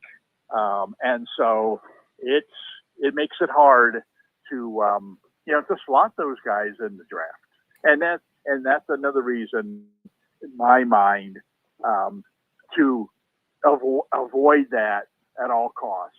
Draft 2 running backs are going to be the every down guy. Draft Kyron Williams in round 2, or Achane up there, and just feel comfortable that this is not a guessing game. I know these guys are going to get the ball. I know these guys are going to get thrown the ball. And then, whereas somebody else, is thinking, I think Spears is going to have a big season. I'm going to draft him. And then you show up on opening week, and he had 5 carries for 14 yards and 2 catches for 8. Oh, boy, I was wrong about him. Well, that's why you should have drafted more of sure things earlier. So with the tight ends, even in recent years, it was Kelsey, maybe one other guy, and everybody else. Back in the day, it was Antonio Gates and everybody else. You're looking at guys getting undrafted potentially, and Dalton Kincaid, Jake Ferguson. There's Pitts all the way down there at 135 overall. And I guess at the end of the day, this is 12th and 13th round for the 10-team drafts. So not undrafted. But it's Dallas Goedert all the way down to 139. Actually, there's Luther Burden at 141. I guess he's going to have to prove himself. But even as the late rounds end, you still have some guys available. Oh, absolutely. I mean, this is a position that has taken on far greater prominence in college football, and now because there's a lot more of them being developed in pro football. You're right. It used to be. I mean, this is why Kelsey used to be a first-round pick, because he was so much better than anybody else. If you got him, it was like getting a third wide receiver. Now these guys are just as productive. If Brock Bowers was in the draft 5 years ago, given the numbers he put up last year, well, he would have been taken in the first round. But there's also some people think McBride is just as good, if not better. Certainly Laporta is a guy who has that kind of potential. Kittle is very consistent, especially now with a wide receiver core with the 49ers that has lost people. Doesn't have Debo anymore, won't have Ayuk for a while. He could have his best season, coming right out of the gate this year. And then you've got, Kelsey. And then you got the guys you mentioned. I loved Ferguson last year. I think he'd be a nice bounce back guy this year. Right. Yeah. You got Andrews. You got Kincaid. Jonnu Smith had a huge year for Miami last year. And Aaron Rodgers loves to throw the ball to the tight end. Does that mean he's going to have a big year for Pittsburgh? He'd be a sleeper. Loveland, comes in out of college football where he had a great career, joins the Bears team, in a system where they threw the ball a lot to the tight end. In Detroit, I expect Loveland is going to be good enough to catch a lot of balls. And I haven't even mentioned the guy who, I've been touting, my biggest sleeper pick of the year, which is Warren of the Colts. Warren comes into the NFL very similar to Brock Bowers. I mean, he was an unstoppable force for Penn State last year. And if you watch the first Colts preseason game, they came right out throwing him the ball. He was getting open. He catches the ball on the run. He turns up the field. He's like Bauer. He's going to catch 10 balls per game this year. They have problems at quarterback on that team. If Anthony Richardson can learn how to throw the ball to the tight end, he'll have a far better chance of keeping his job. We know Joe Flacco can throw the ball, loves to throw the ball short. So it would really help Warren if Flacco was the quarterback. Then again, if, Richardson was the one throwing him the ball in the preseason game. So clearly they've already established him as a go-to receiver. And he's very, very much still under the radar. Where you find him on your ADP list, 110. Right. I mean, yeah. He's going in the 10th or 11th round to, I think, he'll finish as a top 5 tight end this year. And there's absolutely no, where you could really get into trouble is if you're in a draft and I'm one of your competitors and you're going to the draft thinking, I'm going to wait till round 9 to take Warren. And then some idiot like me jumps in and takes him in round 8. And then, oh my God, why did I not take someone earlier? That's always a risk. But when your ADP is 110 and you're going in round 11, then you can feel pretty good about drafting him in round 8 or round 9, and he's still going to be there. Again, go do some mock drafts, look for yourself, see when he's going, and when you're going to need to draft him. And then, like I said, if you end up with Goff and Warren as your starting quarterback, as your starting tight end, and you've gotten them in the 9th and 10th rounds, and you've used your first 7 or 8 picks all on wide receivers and running backs, so many people draft, I got a starting lineup, got my 2 backs, got my 3 receivers, now I got to draft a tight end. Now I got to draft a quarterback. No, actually, you don't.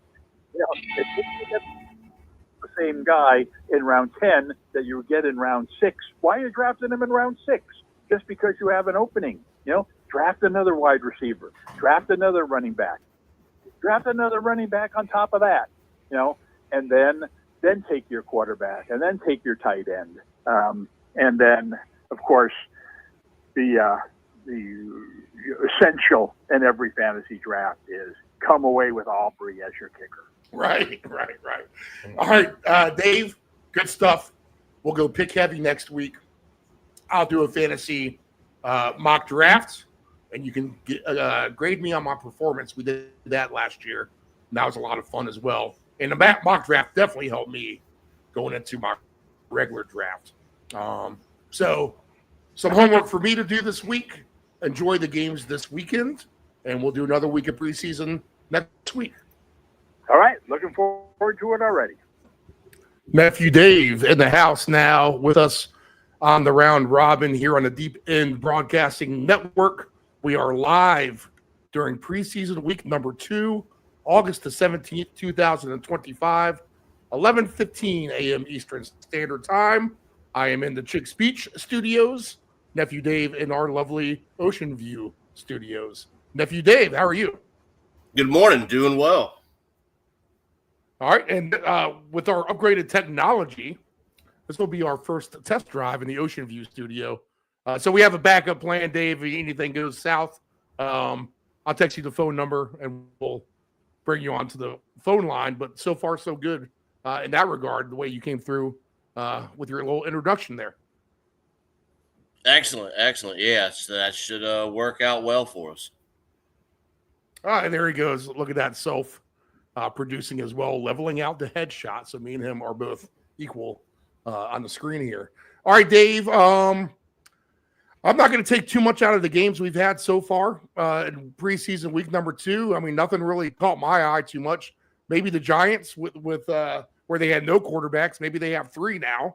I kind of see that a little bit, and my Patriots playing hard. Teams like the Vikings maybe not playing so hard, or McCarthy didn't see the field yesterday. The Eagles starters not coming close to playing. No Baker Mayfield, Mike Evans, anything like that. Purdy plays one set of downs, and he's out of there. So it's the same old preseason as yesteryear of the last couple of years, where we're just not going to see any superstars. Any takes preseason through week number 2, where we're at right now? Any takes on your end from what you're seeing? Not really, Steve. I think you got it well put there. Some teams definitely, like your Patriots. It's preseason. It's mostly these guys trying to get a spot on the team. You like what you see out of the Patriots, though, even though it is preseason. I think they're going to be much improved this year. And it does look like the Giants at this point are putting up some points. So we'll see if that kind of continues into the regular season, once it's the ones out there on the field, the starters. But, Steve, nothing else really crazy jumping out at me from any of these teams here in week 2. Your Commanders team, they don't play until tomorrow night against the Bengals. And the Bengals have made it a point to play their starters. What's it looking like for you guys playing some number ones tomorrow night? Ugly loss in New England. Not that it matters. Hartman basically gets the bulk of the load for Washington, but they're outclassed playing their lower strings against New England's higher strings. So what's the outlook for tomorrow night that you know of right now? So from what I've seen so far, it's going to be more of the same, it looks like, in week 1. I wouldn't expect to see any big names until week 3. Maybe you get a quarter out of them, maybe a half for some of the guys just to get up to game speed. But don't expect, many big names there tomorrow for the Commanders as well. No reason to get these guys hurt. There's expectations this year. So no Jaden Daniels, correct? No. Okay. No. All right. Good stuff. Anything you started to look at future-wise? Win totals, props? Is there anything? Obviously, it's a little soon to fire because we want to get the preseason over with and we don't want to deal with injuries. But do you see anything that's been kind of enticing to you, just kind of right off the bat generally, that you must kind of push onto us? Say, hey, guys, I saw this. Hey, guys, I saw this. Anything Steve, sticking out to you? Yeah, I haven't, I haven't looked into that a whole lot. I know we've talked about a couple teams that we like to win the division. I think the tough one is going to be out there in the NFC West. I think that division is kind of up for grabs at the moment, with the Niners and Seahawks and all those teams out there. So I think that's one where we can probably find some decent values. Maybe up there in the division with the Packers and Lions. I think that's going to be a little bit closer of a race too, especially if Minnesota can have another good season like they did. We'll yet to be seen on that. We'll see what McCarthy is, see what he ends up being. But I think if it's for me, Steve, the one thing that's jumping out that you're looking at the toughest is who's going to win that division out west. And again, I think that's where we can kind of find more of our values. All right. So in the NFC West, the Niners are plus 150. The Rams are plus 220. Cardinals plus 360. And the Seahawks are at 5-1. I agree. I think it's a tough division. I have Seattle as the worst team, at least to me. Let's see if we can kind of come up with something that's interesting here as far as how that division finishes in the exact order. So in the NFC West, and I think Arizona, Dave, is the sneaky team to me. I do too. So where do they fall in this realm of category? If I'm going to be a believer that the Stafford injury is something that could linger, and I do like me some Jimmy Garoppolo. They do play inside. I think the Rams are fine, but I just feel them more as like a 500 team where they have the harder schedule. They're going to have some tougher games to play. In fact, let me pull up their schedule real quick. And we're dissecting some other teams' schedules earlier in the show, just with the I'll run this by you, Dave, real quick, as I'm pulling up the Rams schedule. The 3 teams that could score a lot of points this year, according to Dave Del Grande, 2 under the radar and 1 that's obvious, he says. The obvious one is the Bears, just being a season older with all those weapons, right? The 2 sneaky ones he has are Jacksonville. Right. He has Jacksonville and the Jets as a high score team. Of all teams, the Jets, right? You're like, what? But it kind of makes sense. Fields is kind of a they have Breece Hall, they have Garrett Wilson. Fields is kind of a wild card. He'll give you points, he'll score some points. It kind of makes sense. The coach comes from Detroit, so they're going to take chances on 4th down. And when you take chances on 4th down, one is that's good for the over bettors. It doesn't matter, because what you don't want to do is get the midfield and punt. You want to get the midfield, and if it's 4th and 3, well, you know what? I get the ball in midfield. It doesn't matter who gets the first down, you know? So that's the advantage in that kind of coach for the Jets. So it makes sense. And when we're looking for under the radar type of stuff, maybe that's something we need to pay attention to a little bit and give it a chance, right? Because that's going to be some of the winning bets right off the bat. It's stuff that nobody is expecting. And would it be Jets to score some points? If you look at their schedule, they definitely could. So the Rams schedule, do you have any immediate feedback about that? Bears, Jaguars, the Bears, I could see. Jags, they have some weapons as well. The Jets, man, that is maybe the sneaky one. I don't know. I just feel like they're going to run the ball a lot, Steve. They have more running talent, I feel like. And so we'll see where that gets us. I don't see them being the highest scoring team. But crazier things have happened. Right. Okay, so the Rams schedule goes like this. I don't see it from the Jets, though. I'm going to give it a chance as the numbers are low. And if you look at all the over-unders too, Dave, which I've already mentioned on the program for week 1, they are definitely higher than most weeks ones of past years. And we got a lot of mid-40s and above as far as points to be scored in week 1. So interesting there, right?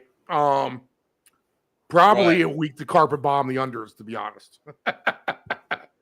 But it's so nice out, and these teams are so offensive minded now. And a couple of years ago, I've said this already today, it was Kelsey and Jimmy Graham, and those were your 2 tight ends, and that was it. Now there's, if you look at the fantasy, right, going undrafted in the top 16 tight ends, you have guys like Dalton Kincaid, you have Jake Ferguson, you have Tucker Kraft. All right. So there are capable tight ends late available in the fantasy draft. So it's just that just tells you how offensive minded these teams are, right? To be able to spread the ball around, use your big tight end, try to get more points on the board. Oh, absolutely. Okay. So the Rams schedule, Houston at home. I mean, that's a hard game. They have Tennessee on the road. You know what? Weird things happen in week 1 and 2, so you can't chalk that one up as an easy one, really. And trust me, I think I'm fading Tennessee at the end of the day. We'll talk about that more next week. Teams I'm playing to fade, teams I'm playing to jump on. I plan to have a good plan going by next week to at least start the season, and we'll adjust as needed. Yeah. Rams are at Philadelphia week 3. Home against the Colts. They have 49ers at the Ravens. So back across the country, twice there within a month. And then at Jacksonville.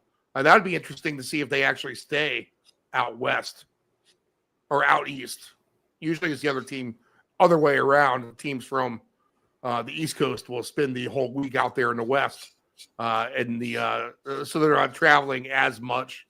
I think The Right. Patriots posted shop at the Air Force Academy one year when they were playing Denver or something like that. So let's see. At Jacksonville, hard game. They get a bye week. That helps in the middle. They come back to the Saints to start November in week 9.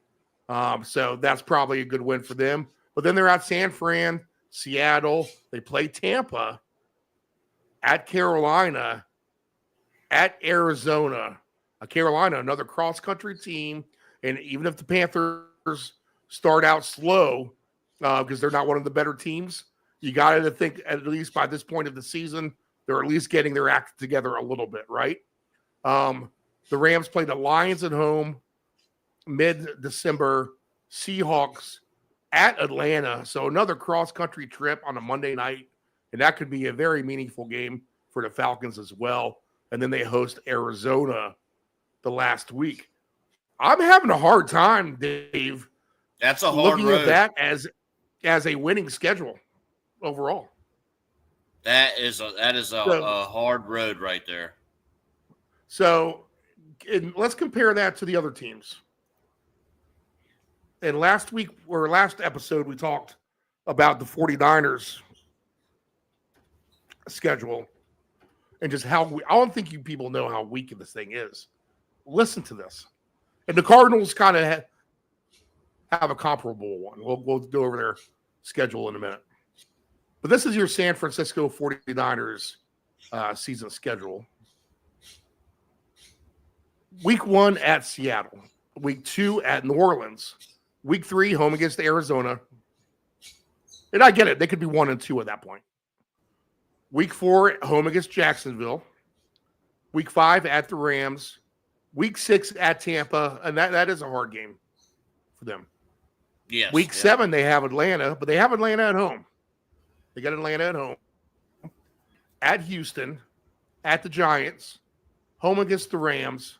At the Cardinals. Home against the Panthers. At the Browns. A bye week to get all healed up for the stretch run. Home against the Titans in week 15. At the Colts. They get the Bears, but they'll get them at home at week 17 and week 18. And although the Bears may be a higher scoring team, that doesn't mean they're going to win a bunch of games. They're in a hard division themselves. I mean, they're bound to be out of the playoff picture at that point themselves. Potentially this could be a big wild card game, maybe.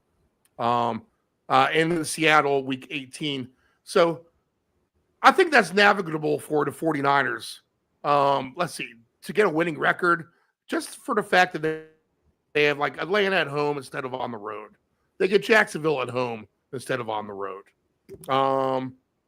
Houston, tough to me. The Giants is an interesting one because maybe I'm starting to buy the stock in the Giants a little bit. But not the worst schedule for the 49ers. Do you agree there? Yeah, I agree, Steve. That doesn't sound as tough as the road the Rams had when you go down that schedule. So again, I think that's very doable for them. Okay, now let's look at the Cardinals schedule.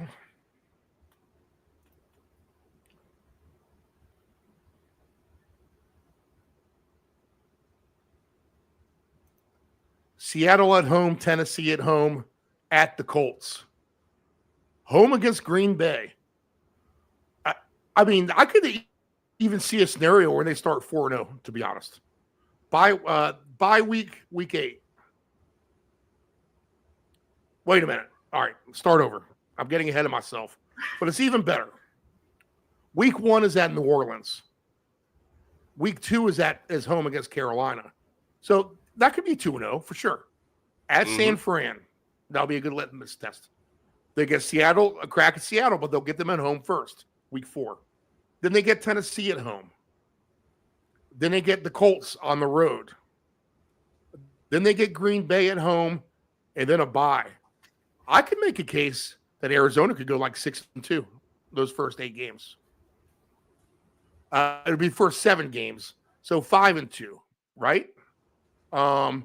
Maybe they lose to Green Bay, Dave. Maybe they lose the 49ers, but I see a scenario where they can beat the Saints, Panthers, Seahawks, Titans, Colts. Do you agree with that? Oh, absolutely. Yeah. Okay. They come back off the bye week, second half of the season, plus a little more. At Dallas, at Seattle, 2 tough road games. Maybe you split those if you're lucky, right? You could end up lose 2 in a row after the bye. But, man, if they go 2-0, they're rolling, right? Home against San Fran, home against Jacksonville, at Tampa, hard game, home against the Rams, at Texans. They'll get the Falcons at home, at the Bengals, at the Rams. So some good games in their form, but I think they can win a lot, at least off the bat, and then maybe tail their way out off to 500, which would put them at something like 11-7 on the 18-game schedule, right? Or 17-game schedule. So they would be 11-6 or 10-7. But I think that's enough to win that division, 10-7. Do you think so? I think so, Steve. At plus 425 for me, I think that's one that you give a chance to right there, because that's a good number. It's going to boost up, some other numbers should you play it. I think that's the one to take a chance on, Steve. You give the Cardinals a chance with that schedule. So the exact order for Cardinals first, 49ers second, Rams third, Seahawks fourth is 15-1. I like that. And then if you play it, let's see here. You're going to be able to play it 1-2 with the line's not up yet, but you'll be able to play it. Actually, they might let you parlay it right now. Let me see.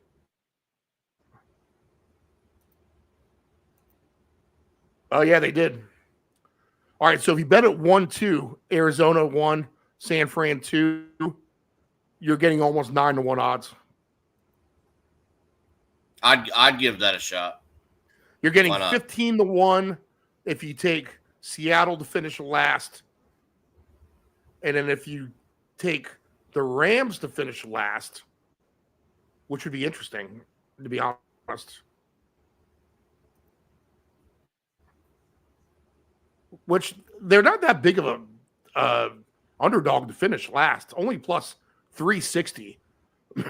So they're not getting ruled out of that completely from that happening from the odds makers here. Okay, Arizona, 49ers, Rams, Cardinals. Let's see, that's not it. All right, here it is. Arizona, 49ers, Seahawks, Rams is 22-1. So really, I think you just played both of those, Dave. Yeah. This is a good professional trick, viewers and listeners out there for your first time. This is why this program is successful, is because we'll do things like this, where we will take both of the bets. Both of the bets. Arizona, San Fran, 1-2, and then flip-flop in third and fourth with Seattle and the Rams. That way, if it's just 1 and 2 with Arizona and the Cardinals, then we're good to go. Now, you can take the top 2 by themselves and get paid 9-1, or not even quite 9-1. That's plus 870. Or you take both of the exact order of the division, 1, 2, 3, 4. You still put Arizona, San Fran in at 1-2. And then you have one bet with Seattle and the Rams, third and fourth, and the other one with the Rams and Seattle backwards, third and fourth. The one with the Rams finishing last is 22-1. The one with Seattle finishing last is 15-1. So by my math, as long as it's Seattle and San Fran, you'll lose one of those bets, but you'll win the other one. So you'll get paid either plus 1,400 or you'll get paid plus 2,100 at the end of the day when the dust settles. So you play it that way rather than just the Cardinals 1, San Fran 2, because that only pays you plus 870. If you do it the other way, It's not essentially, it is. It's the same thing. And you're increasing your odds by plus 530 in the worst case circumstance. That's like over 50%, 55, 60% of an odd. That's your own personal odds boost. Consider that. Maybe that's good new terminology for the show, Dave. Our own personal odds boost. It definitely bumps it up if you play it that way. So, what's the next best division? What's a division you feel the best about at the end of the day? I think the Buccaneers in the NFC South is my lock. All right, we talked about that one a little bit. I think we came up with 5-1.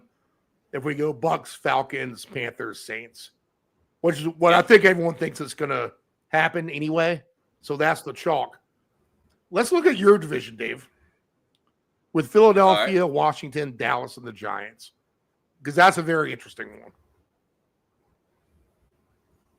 The odds to win that division.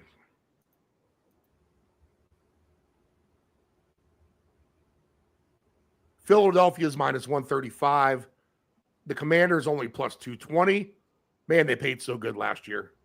Huh. Dallas plus 550 and the Giants 22-1. So, Dave, can your boys overcome Philly? I think it's possible. We'll see. I think the capability is it worth the squeeze of the juice? Okay. That's just such a low number for them. Last year is what did that. So that, brought the way down. Obviously, they're expected to make a little bit more noise this year. So their numbers definitely not going to be as good. But if you go elsewhere, I don't know, Steve, if this is between Philly and Washington, very top heavy here in this division. You got the Cowboys, but I don't know about them. And the Giants, while they should be improved, I think they're primed to bring up the rear again. So do you think, all right, so if you have the Giants in last place and you have the Cowboys in third place, then you would flip-flop at the top of this division, kind of the opposite of what we're doing in the NFC West, where we flip-flop the bottom. Fair to make sense? Yes, yep. Okay. Now, I think you need to be a big volume player to play it this way. You need to be willing to throw down a couple $100 to get some satisfaction, even maybe like 1,000 or 2,000 if you're rich. All right, so the Eagles, Commanders, Cowboys, and the Giants is plus 370. The Commanders, Eagles, Cowboys, Giants is plus 600. So we're either getting plus 270 or 5-1 odds, which, that's the way you would play it. Now let's look at their exact finishing position and see what just the odds are finishing 1-2.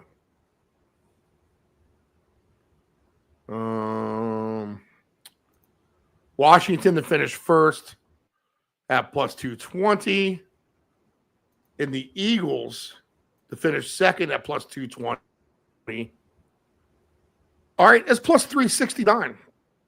Okay, so plus 370 for Washington and then Philly.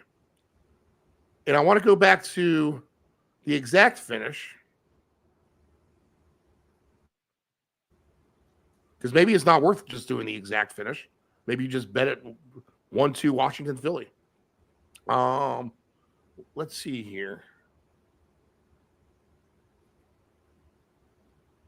All right, Washington, Philly. Man, if you can get the Giants ahead of the Cowboys, that changes things dramatically. At 12 to 1. I would give it a shot. That's 12-1. We'll look at that in a minute. Okay, so Washington, Philly, Dallas, and the Giants is going to be plus 600.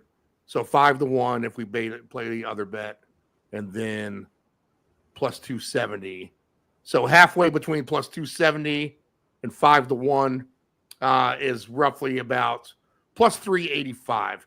So compared to plus 369, you'll get something like plus 385 if you play both the divisions back and forth with Washington and Philly flip-flopping. And here you only get it with Washington and Philly as the lone bet. So that's worth it there. You got to do the divisions again. Yep. Actually, you're essentially coming up with the same price, except now you kind of did like the exacta box in horse racing. You have 1 and 2. You can finish in any order. That's the same price as Washington and Philly just by themselves in that order. Interesting, huh? It is. Yep. And then just for that sake too. Wow, I'm not used to the phone line ringing. I imagine that's a spam call. Let's see here. We should put him on the air. You want to? Let's see what he's got to say. What's he selling us? Let's see here. All right, so Philly to finish first, Washington to finish second. It's just 2-1 odds. Yeah, you're going to have to play pretty big in that division. So play the exact order of the division finish with the Cowboys ahead of the Giants. Now let's just kind of flip-flop just for a second with Washington and the Eagles. Let's stick with your Washington team. I think, what did we say, 22-1? If it's Washington, Philly, Giants, Cowboys. Now what is it with the Eagles in the top of that division? Eagles, Washington, Giants, Cowboys, third, fourth, with Eagles on top is plus 750. So you're getting plus 650 or plus 2,100 overall at the end of the day. If you like the Giants to finish in third. And you can flip the top two around either way. So that's interesting. It is. You would just need the Cowboys to get fourth. Which I mean, anything could happen there in that division. So, all right, I think it happens. No, but I could see it. Let's look at, since we talked about.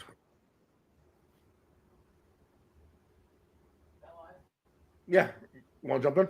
I tried calling. Oh, You're good. No, might as well. that was the man on the phone trying to call us. Oh, I didn't know you. Oh, you have the number We tested it last because we week. tested it last week. Yeah. All right, well, welcoming the man to the studio, nephew Dave. How about that? Let's do my own. All right. Good, because we're just getting ready to change subjects too. Now we have a whole new ball of wax we can get into. Let's see if we can go ahead and present the extra camera. A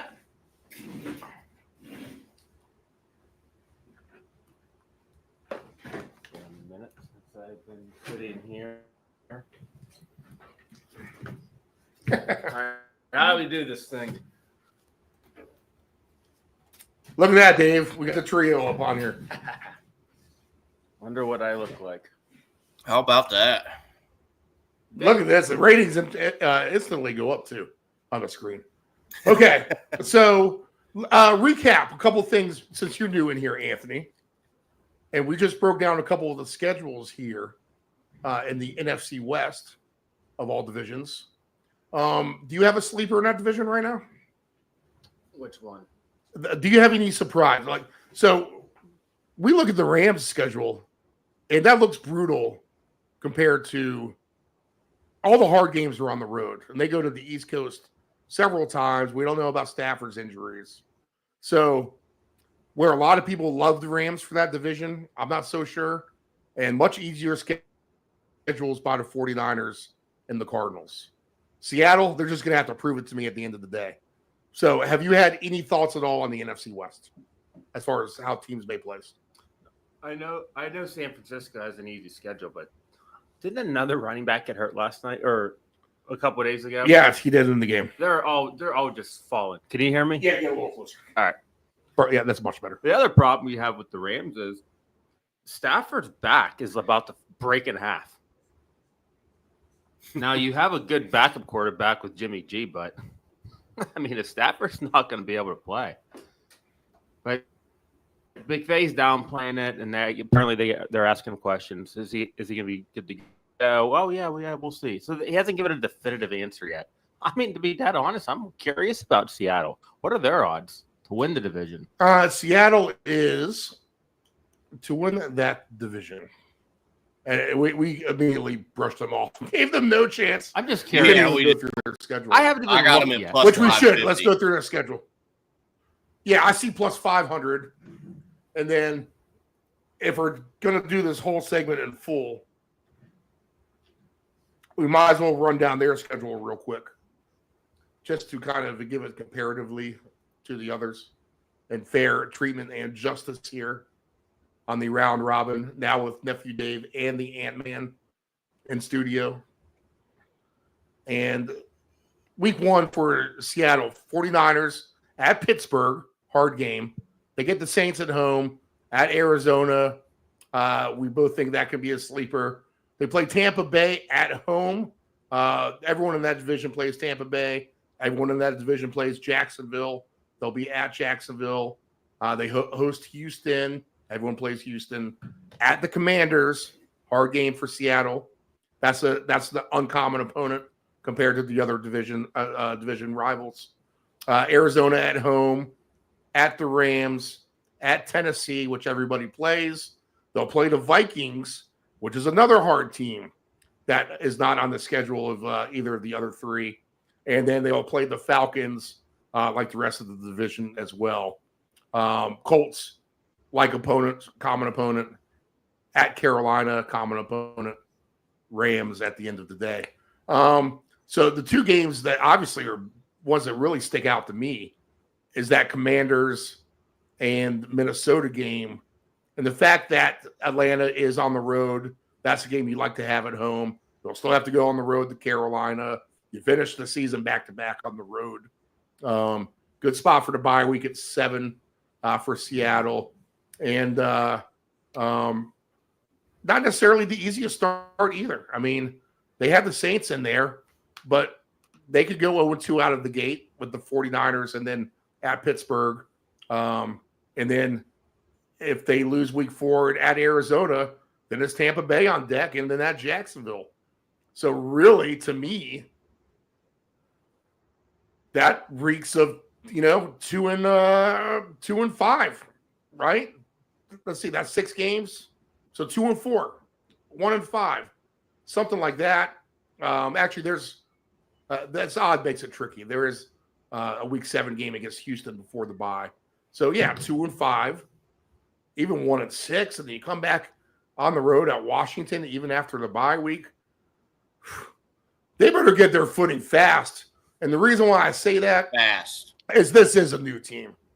I mean, there are teams that have been established in the NFL for a while, like a Tampa Bay, who doesn't miss a beat, really. They're going to just kind of keep on trucking, probably be a good team.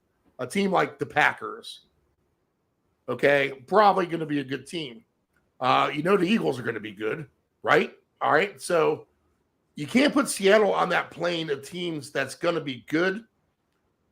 They're going to have to match it up with the newer coach, new quarterback, who faded bad last year. Let's just be honest at the end of the season. So they better keep his confidence high and morale high out there. Smith and Jigma now has to become the number 1 receiver, right? Maybe not. I mean, maybe I'm under doubting their draft or whatever. So to me, that's a hard division for Seattle with that schedule and the way that it plays out. I like Arizona and San Fran.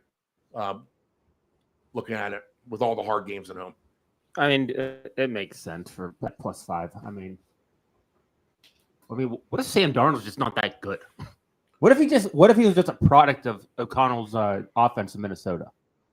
And let's see. So you go from Jefferson and Addison to JSN and Cooper Kupp. Looks like a downgrade. Your running backs are a little bit better, but didn't Kenneth Walker just get hurt again? Did he really? No, that might be news to me on the injury front. He's dinged up again. I don't know what it is, but at this point, it's everything. I mean, he could be available for week 1, but I mean, he's been dinged up. He missed a couple games last year. Now they have a great running back with Charbonnet, but as far as fantasy is concerned, that's why I'm targeting him later on. But Walker's dinged up. I don't even know who their tight end is. And like I said, their second receiver is Cooper Kupp, and he was out for about 5 weeks last year. Who's their third receiver? Jake Bobo? Yeah. Tight end, they're not. They have guys at tight end who can emerge. I'll say that because they showed flashes last year in that regard towards the end of the season. So it'll be interesting to see how the tight end plays out for Seattle, where, let's be honest, there's going to be opportunity, right? For balls to be caught, especially if you have younger receivers trying to help out Kupp and Njigba. You might be relying on those tight ends a little bit more. All right. Real quick on tight ends. Can you name – there's 3 of them. Can you name one of them? Gardner. What's his name? There's no G in any of these first or last names. Harviner. It is. There's Eric Saubert. Yep. All right. Yep. There's AJ Barner. Barner's the one I'm thinking. The barn burner. Barner's the one I'm thinking. And then Elijah Arroyo. Oh, we're going to be calling him Bronson Arroyo all freaking year long. Right. Barner's the one I'm thinking of as the guy who's a potential breakout. I got to look up who the hell these people are. He was coming on strong last year. He's big. He's physical. He plays mean. He's kind of like a McBride in a way, just kind of underrated because he plays in Seattle. Okay. So, and just a quick lesson, Anthony, just to recap. So if we like something like Arizona 1 on an upset and Seattle, I'm sorry, San Fran 2, instead of doing the exacta matchup with the 1-2, which pays plus 870, we'll play the exact division order with Arizona 1, San Fran 2. We'll flip-flop the bottom 2 teams, Seattle and the Rams, and the worst payout we're getting is at plus 1,400 with a chance at a plus 2,100. So better to do that than the 1-2 exacta. That's just the kind of that's the lesson we were teaching everyone a few minutes ago. You said fantasy. Let's get to it because I have fantasy questions, and I'm sure Dave does too. Dave, you're getting us loud and clear, correct? Yep. Okay. All right. My first question, and I went to Del Grande about this as well. He sees it both ways. To me, right now, with the average draft position of what I'm looking at, and let me refresh it just in case this has changed overnight with some of these different mock draft agencies that we're looking at all combined. This is a combination of Sleeper and RTS or RT Sports configured in with these guys. Puka Nacua at number 7 overall to me. I feel like I can find a much better option than that, considering what we've just talked about with the Stafford injury. So I'll start there. Dave, you've been a Puka guy from the get-go. If you have a chance to draft him in round 1, is that what you're doing at 7? At 7 with Nacua, oh man, I would like to wait for the second round and maybe get a little bit better of a name there. But I guess that's probably not the worst at 7 if you want to fire off on that. again, I would hope he's there in the next round and then take him there. So that is definitely putting him on the plane of Justin Jefferson, CeeDee Lamb. And I think the overall consensus right now is just from the sheer volume. Jamar Chase is the number one overall. I know Anthony said he should be the number one in our conversations off the air. Del Grande says he should be number one. You're crazy if he's not your number one right now. Although you could see it a couple different ways. And Chase, to me, is the clear number one. Puka, to me, is not on the plane of a Jamar Chase. Even though they're a different they're not 6 players apart either. There's going to be other players, to me, in the middle. Your take on that, Anthony? My only concern with Puka there are 2 things. One, he hasn't stayed healthy since he came in the league. This is his 3rd year so far. So, yes, I got closer.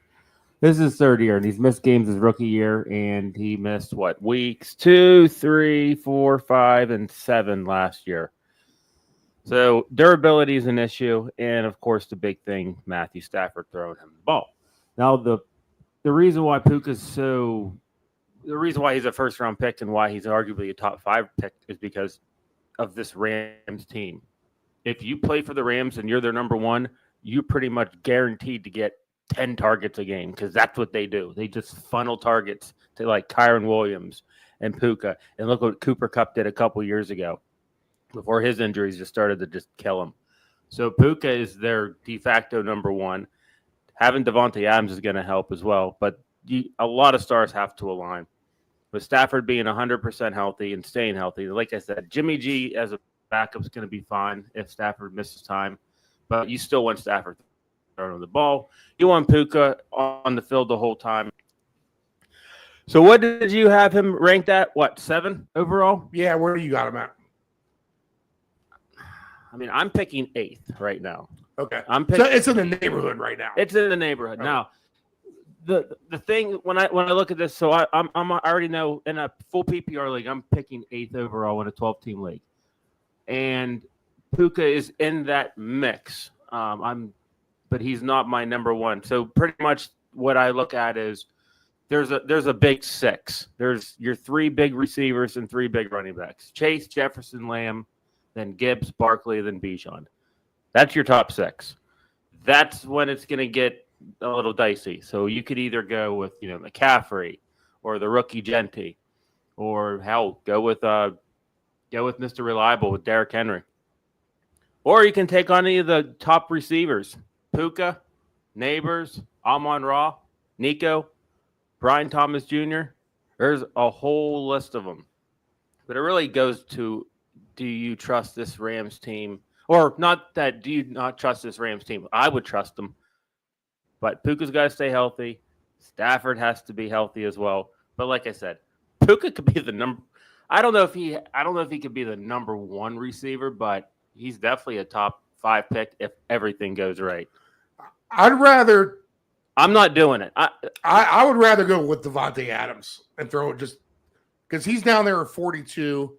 He's down in that group of wide receivers where you're going to be able to put a nice receiving core together when back-to-back picks in that 3rd, 4th, 5th round because the receiver pool is just so deep. I mean, guys like DJ Moore are down there. We're going down a list. We'll get to all that in a minute. I'd rather have St. Brown, to be honest. I don't even think that's a question. Over Puka Nacua. Neighbors is starting to interest me from the quarterback perspective alone for the Giants. It seems to me that those quarterbacks are all making each other better in that locker room, to be honest. Who? With the Giants locker room. Well, Dart looks good. Winston looks good. Russell Wilson. And I would say it's almost a friendly competition. I think that quarterback room has great team chemistry. At the end of the day, Winston's going to be fine with whatever role he plays. We all know Jackson Dart's coming. He's shown that in the preseason. And that leash might be short on Russell Wilson as well. But as long as Russell Wilson doesn't live up to be a prima donna, he can still throw the ball. So Neighbors, by a sheer volume factor again, just seems interesting to me with the Giants. But I think I still rather have a guy like a Brian Thomas Jr. at the end of the day, to be honest. I know Puka's not at the top of that list. Like I said, I'm picking 8th, so I just got to figure out who's going to pick 7th. But I have a great list. That means I could pick Amon-Ra, I could pick Neighbors, I could pick Nico, I can pick Brian Thomas Jr. Puka is in, I don't know, probably 5th on that list. Because when you pick a first-round pick, that needs to be your best player. I know that sounds as obvious as humanly possible, but you can. What's the fantasy phrase? You can lose your draft in the first round. I absolutely derailed my fantasy team last year because I picked Tyreek Hill, and that didn't work out too well. So you need to make sure you have a guy who's going to hopefully play every single game and at a high level. And if I'm picking, I don't think I want Puka on my team. I think I'd much rather have Amon-Ra or Nico or Brian Thomas. They may not have the upside of Puka, but at the end of the day, you just have to weigh. You just have to weigh your options. Go with the guy you like. I mean, I'm in a predicament right now. Do I want to take Malik Neighbors or do I want to take Amon-Ra St. Brown? I'm in a predicament. I don't know because Neighbors is a little dinged up, but he has 3 quarterbacks who like to throw the ball. I just don't know which one it's going to be under center week to week. And I know they're both a little dinged up. Amon-Ra went under a little, they call it an off-season cleanup job, but he should be fine. And Amon-Ra was number 3 last year, so I don't know where the hate is on him. Will there be any leagues, though, where he jumps CeeDee Lamb? Who? Puka? Amon-Ra St. Brown. I don't think so, but if you take him before Lamb, I can't argue with them. But to be dead honest, look, I would probably pick Lamb over Jefferson. I got to do a fantasy draft this week. Dave, you've already done the mock draft, right? Yeah, I did do one mock draft. Oh, where did you pick in the first round? I believe I was I think I was number 8. So you're pretty somewhere in the back. It was. I can't remember. I think I took. I can't remember who I took. That was a couple weeks ago. But I tell you, somebody of interest to me, if you can get them that far back, I would go with a running back first. I think in Chase Brown there from Cincinnati. I think he's going to have a good year for them, and that's somebody I'm keeping an eye on. He's not even. I got him at 22nd overall. So just depending on your league, 10 I got 12. him at 17. Okay. So, but I think he's going to be a little bit better production than people might think. No, he's a dedicated back, and then he's the guy who won my fantasy league for me last year, to be honest, because it was him and Zach Moss, and I took Chase Brown, knowing that, if Zach Moss it turns into to be a stinker, this guy Chase Brown's going to get a lot of opportunity, and that's exactly what happened. Moss got injured, Chase Brown went in, and he went in early in the season, and he never turned back. That's just how good he was. A 2-touchdown scorer on several occasions for me last season as well. So I think he's very fitting for your second running back if you want to go running back and try to grab him in that time frame. I would be good with that, to be honest. It's interesting to see where you pick, because if you have a top pick, like a 1, 2, or 3, Dale Grandy says no. There are options later, but let me see what you guys think. If you pick 1, 2, 3, and you're in the snake draft, and you're in a 10 or 12 team league, then you're going to come up right in the area where if you have 2 good running backs already, or a good running back and good wide receiver, you're going to have an opportunity if you want to get the prima donna quarterback and Josh Allen and Lamar Jackson, that's kind of where they're falling. They would be if you're picking towards the top of the draft, you're going to have a chance probably with like your third pick to get these guys. Do you fill in your quarterback needs right off the bat with someone like a Josh Allen and Lamar Jackson? And I know you love Josh Allen, Anthony, but are you taking the Josh Allen at that point? Or are you going to put Ladd McConkey or Kyron Williams in there? I'm putting Ladd on my team over Josh Allen. Now, are you going to feel fantastic every Sunday morning for the most part, knowing that Josh Allen's on your team? Yeah. But you know that, were you talking about if you pick in the top 3, Steve? Well, yeah. And there's the point being is just wait and get your quarterback later. Because there's plenty of good quarterbacks. Yeah, down absolutely. It's one of those. And I say this to a lot of folks who they just started playing fantasy. If you just started and you really aren't, let's say you're not a big trade guy or waiver wire guy and you're not really paying attention much, pick a quarterback early and just get it out of the way. Because guess what? More than likely, you're going to feel better and you won't have to do much work with the quarterback. Now, with that all being said, I've had Josh Allen multiple times in my fantasy life. It's a fantastic feeling. The only negative thing is you have to pick him in the late second or the mid third round. But I'm going to where I'm picking in the 8th round or in the 8th pick overall. So after everything's said and done, I pick what? 20, I don't know, 33rd or something like that. I don't remember. I have to weigh my options in the 3rd round. I'm looking at Josh Allen staring me right in the face, if he's available, of course.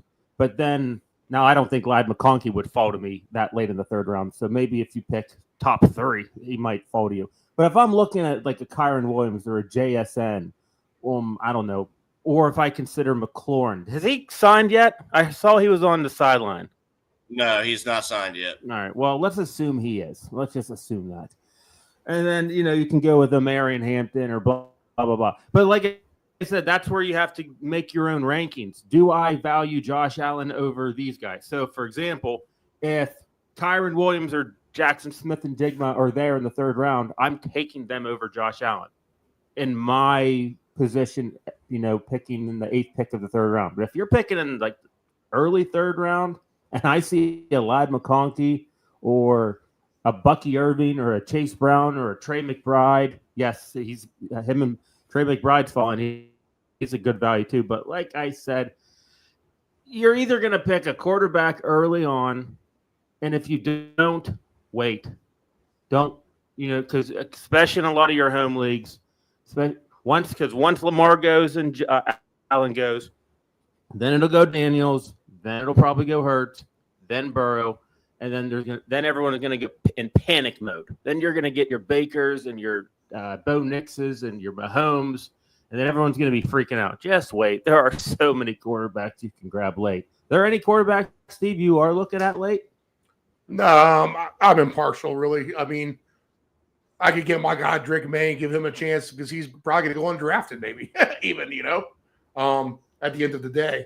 I mean, you got exciting guys like Fields you can get at the very end if you had to. Jared Goff's going to be down there, right? I mean, how do you go wrong there? Pick it. Well, I did a mock where, I didn't get Josh. I didn't get one of the top 4 or 5 quarterbacks, and then I waited until round 12, 13, whatever. And I got a Justin Fields. And then, I don't know, I think I either grabbed Trevor Lawrence or Jordan Love. Although I don't like having 2 quarterbacks on my team, obviously I'm in that position. I'll keep Justin Fields there and see if he's going to pop or not because he's still a cheat code. The only problem is he plays for the Jets. And then, Jordan Love has injuries. I'm just using Love and Trevor Lawrence as an example. Let's say I have Lawrence on my team and Fields. So I'm going to start one of them each week, and hopefully one of them pops. Because I think this Jags team is going to be much better than they were the past couple years. Now I'm going to feel better. And here's the other thing. Let's hypothetically say Fields does pop. And let's say you get a knock on your door saying, hey, I want that Fields guy. That's a perfect time to trade him. Then you just get to stick with Lawrence, and I bet you get someone else out of it. I feel like later towards once we flip into the 30s and the late 20s, I just said his name a minute ago, Kyron Williams, because if we're looking at the strong running back, there's still Jonathan Taylor there at 21, Bucky Irving, who had played fantastic last night for Tampa Bay. I don't know if you saw his catch in the back quarter of the end zone, but you're like, wait a minute, that was Bucky Irving who was out there catching that ball on the basically a corner fly route. Beautiful over the shoulder catch on blanket coverage too. And then you kind of trickle down, and I mean these are still A+ running backs kind of sticking around. I feel like Breece Hall. I mean he's a very interesting one with Fields. There's Cook. He's paid. You know they're going to use him, James Cook. I mean he's going to get his load. And then I mean Omarion Hampton is an interesting one. Don't you just see that guy kind of getting the load as well? To be honest. So I think he's going to be good. So we're getting some good value running backs right around there. Hampton is skyrocketing up draft boards right now. Oh yeah, I think he's going to produce, especially with the news with Harris and whatever's going to happen with him, whether he plays or whether he doesn't play. I mean, they drafted Hampton. Where'd he go? He's 31st. No. I mean, no. What college did he go to? Oh, he went to Iowa. Iowa. Yeah. Who the hell was the? No, Iowa's the Pittsburgh running back. No, he was Carolina, wasn't he? The Tar Heels. Someone look that up. I forget. I'll be able to click on him. Hold on. Well, either way, the Chargers have so many. The thing is once Harris got hurt, they went and signed a bunch of other running backs. So I think I don't think they're fully telling us what's going on. I guess the biggest question is does Najee have one eye or two? And does it work? I mean, I hate to say that, but I mean, I don't know. I'm no eye expert, but like, does the eyes heal quick? Does eyes not heal quick? I mean, this happened over a month ago. I feel like they would have told us something by now. So either way, let's say none of this would have happened. I mean, now North Carolina. I mean, Hampton would have. He would have still. I mean, it's Harbaugh's team, ground and pound, Michigan style. They drafted the running back he wanted. I don't know if I'm going to be targeting Hampton at least in the third round. Now, if he's there in the fourth round, I'll more than likely consider it. But I'm not reaching for it. I mean, like I said, I'm in my own predicament, and I have my own list set in the third round. But Hampton isn't too bad. I wish we would have seen more of him. Now, the other interesting thing is injuries on the offensive line, because they've had a couple here with the Chargers, and key ones too. I mean, they have two of the best tackles in the league, and I think one of them's done for the year. Am I correct? Yes. What was his name? So that's things you can't forget about. Yeah, we know they're going to be a big bully type of running football team, but are they if they're missing the guy who's the bully? You know, you can only pay so many guys, and we know how limited we are at having offensive linemen. Nephew Dave, you've seen for many years what it's like to have a terrible offensive line, right? Absolutely. Yes, I have. It was Rashawn Slater. That's shored up now, so it makes all the difference, you know. So maybe buyer beware with someone like Omarion Hampton as well, if you think of it that way. But I'm just kind of amazed too. What do you guys have for super sleepers down this list? I mean, you have guys like Brandon Ayuk going 114 overall, right? I mean, I'm not touching him.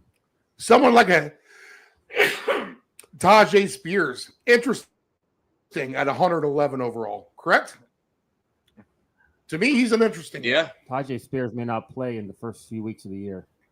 Is he banged up? He's banged up. I think it was a high ankle sprain. Okay, all right, good to know. There's Scatterbo at 102. Or maybe McMillan over there for the Panthers. You know, it's funny. See, that's a name I don't even know, Dave. You know what's interesting about that, David, is he's starting to go up, up, up. What's his first name? Tateria?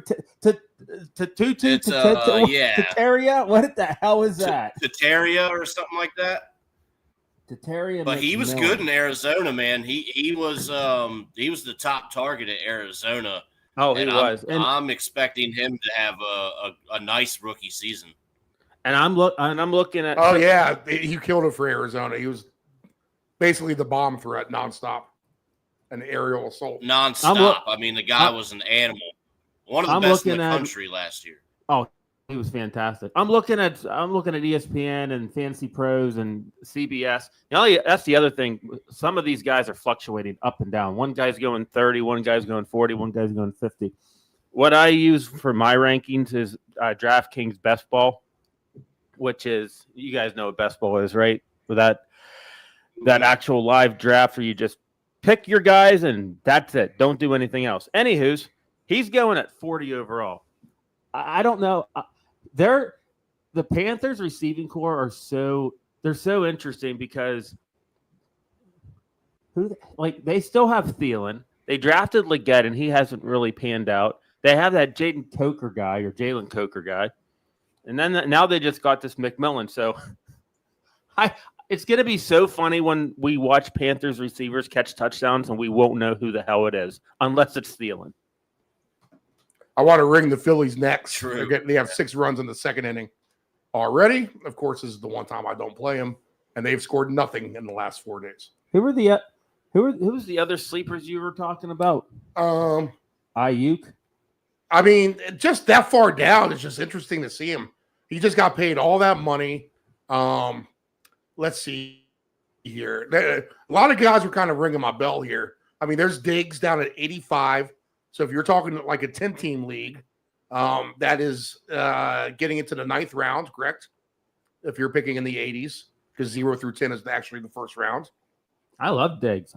Because if you think this Patriots team's going to pop, I mean, Diggs is already your number 1 receiver. There's Matthew Golden, right? He's been turning some heads at Green Bay practice. And Jaden Reed's in a walking boot right now. Romeo Doubs is just dinged up. They call it undisclosed. He's just, I feel like when you're a 3rd, 4th string receiver, you're just hurt and they just don't care about you. He's way down on the list. Oh, but you have Pearsall, Juwan Jennings, Shakir, all these guys are right around the 100 mark.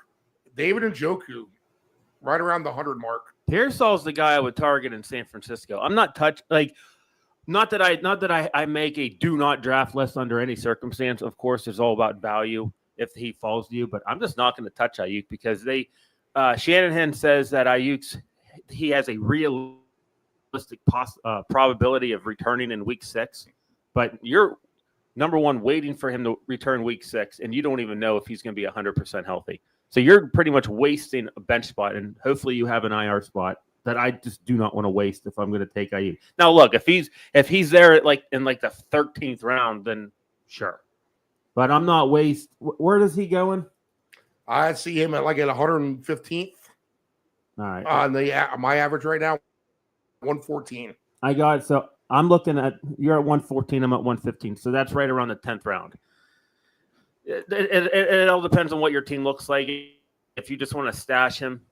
But like I said, you're not, who knows what's going to happen when he comes back and how healthy he will be. If he even comes back, because they're not really telling us anything. Other players that kind of stuck out to me down this list. There's Dalton Kincaid, well past that. He's fallen off that much as a tight end. Even Dallas Goedert. Oh, he's one of my not starter worthy right now as tight end number 17 overall. If I miss out on a Trey McBride or a Bowers or a George Kittle, I'm waiting until the double-digit rounds. There are so many tight ends you can get. Mark Andrews, 84th overall. I got burned by Mark Andrews, and I took him in the 5th round last year, and I'm totally fine with diving back in. You got to. Because here's the thing. I don't have to invest in a 4th, 5th round pick with Mark Andrews this year. I can wait until round 8 or 9. I mean, we haven't even talked about the rookies. In some ways, there's like a whole championship team down in the 80s, 90s, 100s. They're all over the place. I mean, you didn't even bring up Tucker Kraft. Right. Yeah. Ferguson. I did earlier in the show. Oh, I actually. did. Yep. Yeah, Mark Andrews. I mean, we haven't even talked about the rookies. Copeland for the Bears and Tyler Warren. I'm not even going to touch Tyler Warren because Dave O'Grady loves him. well, I'm not touching him because he went to Penn State, and I'm going to be drafting with 11 other Penn Staters. So Tyler Warren might go in the 6th round in our own league for all I know. So I'm just going to put him off my list because I know I won't get him unless I want to pay a premium. All right. When is your draft, Anthony? It is Labor Day morning. So, all right. That's when ours was said to be. We need to do We need to get our family, friends and family deep in league together, which I think everyone said they want back in already for the most part. So we'll get that organized. We'll do that. Probably the Tuesday. When's guillotine? Is that the Tuesday after Labor Day? We need to figure all this stuff out because guillotine is no longer the guillotine that we have been using for the past couple years. The owner of the guillotine leagues sold it and now works for Fantasy Life, which I'm sure we have. It's the Matthew Berry thing. Yes. And he sold his company and then they gave him a job, basically. pretty much. So it's part of it. Our commissioner sent us an email, which I'll probably have you take a peek at some point today.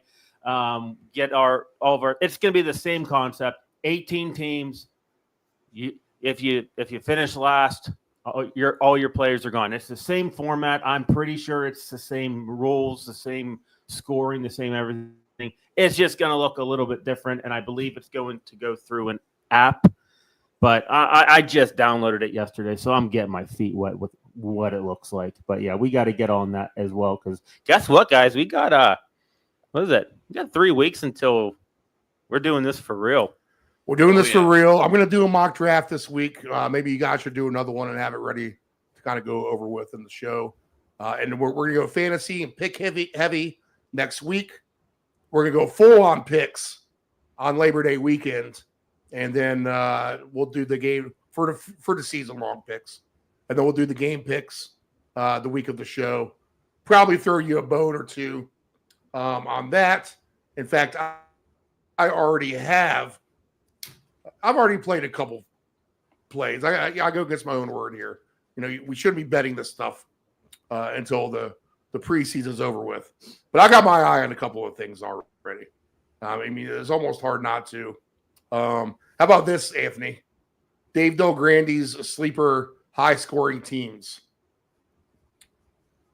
I'll let you guess 3. He has 3. I'll give you 3 guesses and see if you'd peg 1 or 2 of them. You're not going to. All right, let me get my free one out of the way just because he writes for them. He's not saying the Raiders, is he? No. Okay, good. 3 sleepers for the highest scoring team. Not high, teams who are going to have higher scoring games more often than not. He said one's kind of obvious, the other 2, not really. That's what I'm going for. I'm going for the higher scoring. Denver? No, he does not have them on the list. Trying to think of someone that I wouldn't expect. 2 more guesses. Yeah. New England? Nope. 1 more guess. Oh, damn. I suck at this. I don't know. Jacksonville. They're on the list. Okay. They're one he said you wouldn't think of. The obvious one to him is the Bears, and the real sleeper is the Jets. How about that? Ugh, the Jets. That's exactly what I said, Ant. That's the That exact team. thing.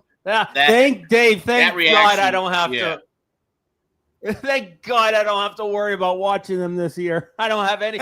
I mean, it sucks that Rodgers is playing for my hometown Steelers, but at least whatever. I was going to root for them anyway. Now I don't have to worry about the Jets. Survivor strategy for week 1 for me, because I already put this pick in my $100 Survivor pool. I can change it. But there are a lot of obvious ones to me. I think the Commanders are going to be a popular Survivor pick. I think the Eagles are probably a popular Survivor pick, but maybe not as popular because they're on the Thursday night. I do plan to take probably some Philly. That way I can rebuy And if they win, I'm in because I really do like Philly in that game, hoisting the banner there against the Cowboys. They seem a lot more organized to me than the offseason drama the Cowboys have had themselves. Denver kind of looks like an obvious one over Tennessee, right? If you look at survivor-wise. And then also, let's see here. Miami and the Colts kind of maybe looks obvious because I think we all think the Colts are going to stink. Maybe you guys don't necessarily yet. We'll get your official picks down the road. I'm looking at some of these. I'm looking at some of these. Spreads. Arizona's interesting for a survivor pick in week 1 as well. I'm going to look at a team that's going to end up having a hard schedule at the end of the day, and I don't trust their defense, but I'm going to trust them week 1 against Cleveland, just because of this organization at quarterback for Cleveland right now. Give me Burrow in week 1 for the Bengals to beat the Browns, a team they never seemingly seem to beat. But I think that's a good time to, you know what? And I know I get it. The Bengals lose every week 1, but this would be the week. This would be the time the Browns served up on a silver platter of quarterbacks du jour, where it's probably going to be Flacco at the end of the day, right? So give me Flacco against Burrow, and hopefully this Bengal defense won't let me down, and I at least cross the Bengals off my list and won't have to worry about them again.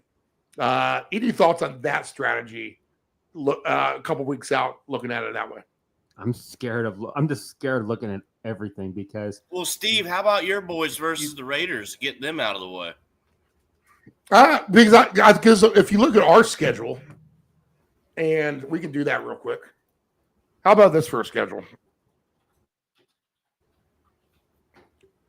You can't tell me that this is not a path to a Patriots alternate win total over, which no one wants to give it to them because they haven't proved it yet. But, man, they could come out with a flourish here. Raiders week 1 at home, that dreaded game against Miami down in South Beach. Then they get the Steelers at home. Interesting game in week 3. They get Carolina at home, at Buffalo, on the road at New Orleans, on the road at Tennessee. So 2 winnable road games to me. They'll get Cleveland at home after that. They get Atlanta at home. Again, much better to have that at home than on the road. They're at Tampa Bay, hard game. Home against the Jets. At the Bengals. Again, the Bengals are going to have some defensive issues. Home against the Giants. Bye week late. Buffalo. At the Ravens. At the Jets. Home against the Dolphins. That's probably the toughest stretch. Are those 4 games to end the season. There's some patsies in there. No pun intended here. So I think, Dave, better opportunity with the Patriots down the road, looking at the schedule. I don't know if we can take the Bengals down the road. Let's take a look at their schedule. And I think I already did. And this was kind of my reasoning. I may be taking them for Survivor because you got to use them at some point. And if they're best to maybe just go ahead and use against a disorganized Cleveland team, then maybe that's the way you go about it. At Cleveland, home against Jacksonville, that's a hard game. At Minnesota, at Denver, home against Detroit. Those are all hard games. At Green Bay, home against Pittsburgh, home against the Jets, home against the Bears. I mean, those are 2 of Dave Del Grande's higher scoring teams, the Jets and the Bears. Bye week, week 10, at Pittsburgh, home against New England, at Baltimore, at Buffalo, home against Baltimore, at Miami, home against Arizona, home against Cleveland. You can't save them for week 18, I'll tell you that, against Cleveland. So that pick makes a lot of sense when you look at that schedule, right? I think so. Yeah, I can see it. Okay. All right. That's all I wanted. I think if I'm looking at Survivor, I think if I'm looking at Survivor for week 1, I think I might just want to. I don't want to take the Bengals against the Browns ever. Right. That's why it's a good pick. That's why it's actually. I don't even know if I want to do it in week 1. I think if I'm looking at survivors right now, and we all know that the Patriots are gonna be much better this year, of course. But as of right now, I don't want to be on the other end of Gentry's 250-yard rookie first game. Well, at home, Gillette Stadium, Josh McDaniels' revenge game against his dreaded team that let him go. Week 1, fresh team. Steph Diggs hasn't gotten hurt yet. New rookie running back. I was going to say, who cares about Genty? Let's show up the other one. What if Henderson out rookies Genty? I got him at Rookie of the Year Right. at 80-1, I believe. I figured that was already made. Twice, I bet. Never mind. Twice. All right, guys, a lot to get to. Any final thoughts, Dave? No, we're doing one next week too, right? Doing one next week. Do another mock draft. Let's see what you come up with. Yeah, I'll do them. Ready I'll do for a couple some of sick drafts up here, and Put together some mock And get 'em tickets, going. maybe even if you don't want to bet it, but get some stuff together with like 6 touchdown scorers, 8 touchdown scorers. Maybe start looking at your first field goal touchdown ticket, stuff like that. All right, so that's your homework. Yep. All right, Anthony. I can't believe the Dolphins are still the underdogs against the Colts in Week 1. That's insane to me, to be honest. That's nuts. Del Grandy says the better play is the over in that game. I don't disagree there. Yeah. Let's see here. Other things I like in Week 1. Give me San Fran over Seattle. A team who's organized against a team who's not organized, at least in my mind. Give me Houston. Give me Houston over the Rams. How about that? Because D'Amico Ryans knows that Rams team as good as anybody. He's the old 49ers defensive coordinator. And the Texans are capable. I'm not so sure what we got with Stafford in his back. So if he's going to be out or questionable, give me the Texans. And then let's see here. I almost want to think Denver's going to thump Tennessee. To be honest, I could really actually see that. Denver's got a nice little backup going with their quarterbacks too. I saw in their preseason game against Atlanta. I think I like Tampa at Atlanta Week 1, although that's a hard game. Probably that's a higher scoring game as well. I could see that, unless Atlanta kind of really stumbles upon themselves. I don't know how you don't go Miami. I think the Cardinals probably roll the Saints, man. I mean, 5.5 is not absolutely a big number. And they're going to kind of go under the radar as well. Here right off the bat, I think Arizona. I don't think many people are thinking Arizona is a good team. But I like Connor. I like McBride.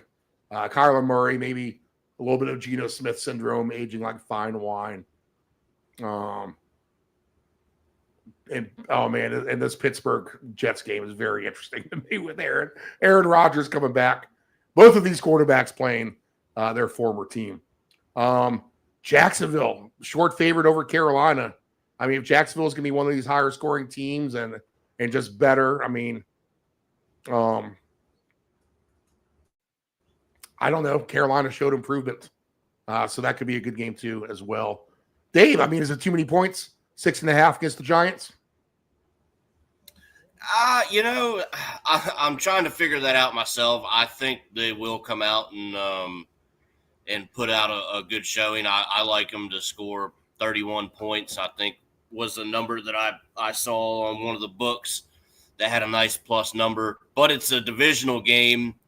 You know, these games can always be tight. So while I think it should be, you can raise that bar. I'd be a little bit weary right off the bat. All right. And Coach of the Year ticket, Jim Harbaugh, 60-1, will go down tremendously to 20-1 or so if the Chargers beat the Chiefs in that Week 1 game down there in Brazil, I think is where they were playing that one.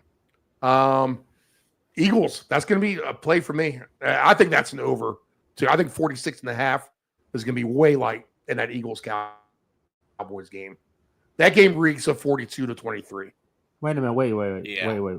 Which Harbaugh did you say was 60-1? Jim Harbaugh. John Harbaugh's 12-1. I think you're talking about John Harbaugh, 60-1. Oh, did it? So Jim Harbaugh dropped to 12-1. I think you might have been looking at the wrong Harbaugh. Maybe that's the case. Okay. Yeah, I don't know if I want that ticket. I could see a scenario where the Chiefs beat their brains out in that game. To be honest, a little mad after the Super Bowl, right? Kelsey and the new haircut for Pat Mahomes. New haircut. All right, I gave you some homework, Dave. You do that. Anthony wants you to do a mock draft this week as well. We'll probably do 10 of them. And then we'll get a little bit better feel of fantasy next week. And then 6 and 8 touchdown scorers, guys. Rushing guys, maybe passing yards, receiving 750-yard receivers. That's a good one to look at. Get some guys on the list. Let's get some tickets going next week, and we'll be off and flying, ready for the season. Sound good? Sounds good. Fun. All right. No copyright infringement on the Pie Tasters' part. We are licensed to carry their music. So do not mute this program on Facebook Oh, God. and have me have to unmute it for copyright. So stupid rules. So stupid. For the Ant-Man, for Nephew Dave, I am Stephen Murray. This is the Round Robin on the Deep End Broadcasting Network. Coming to you live from Virginia Beach, Virginia in the United States of America. A couple weeks away from the start of the season. See you, Dave.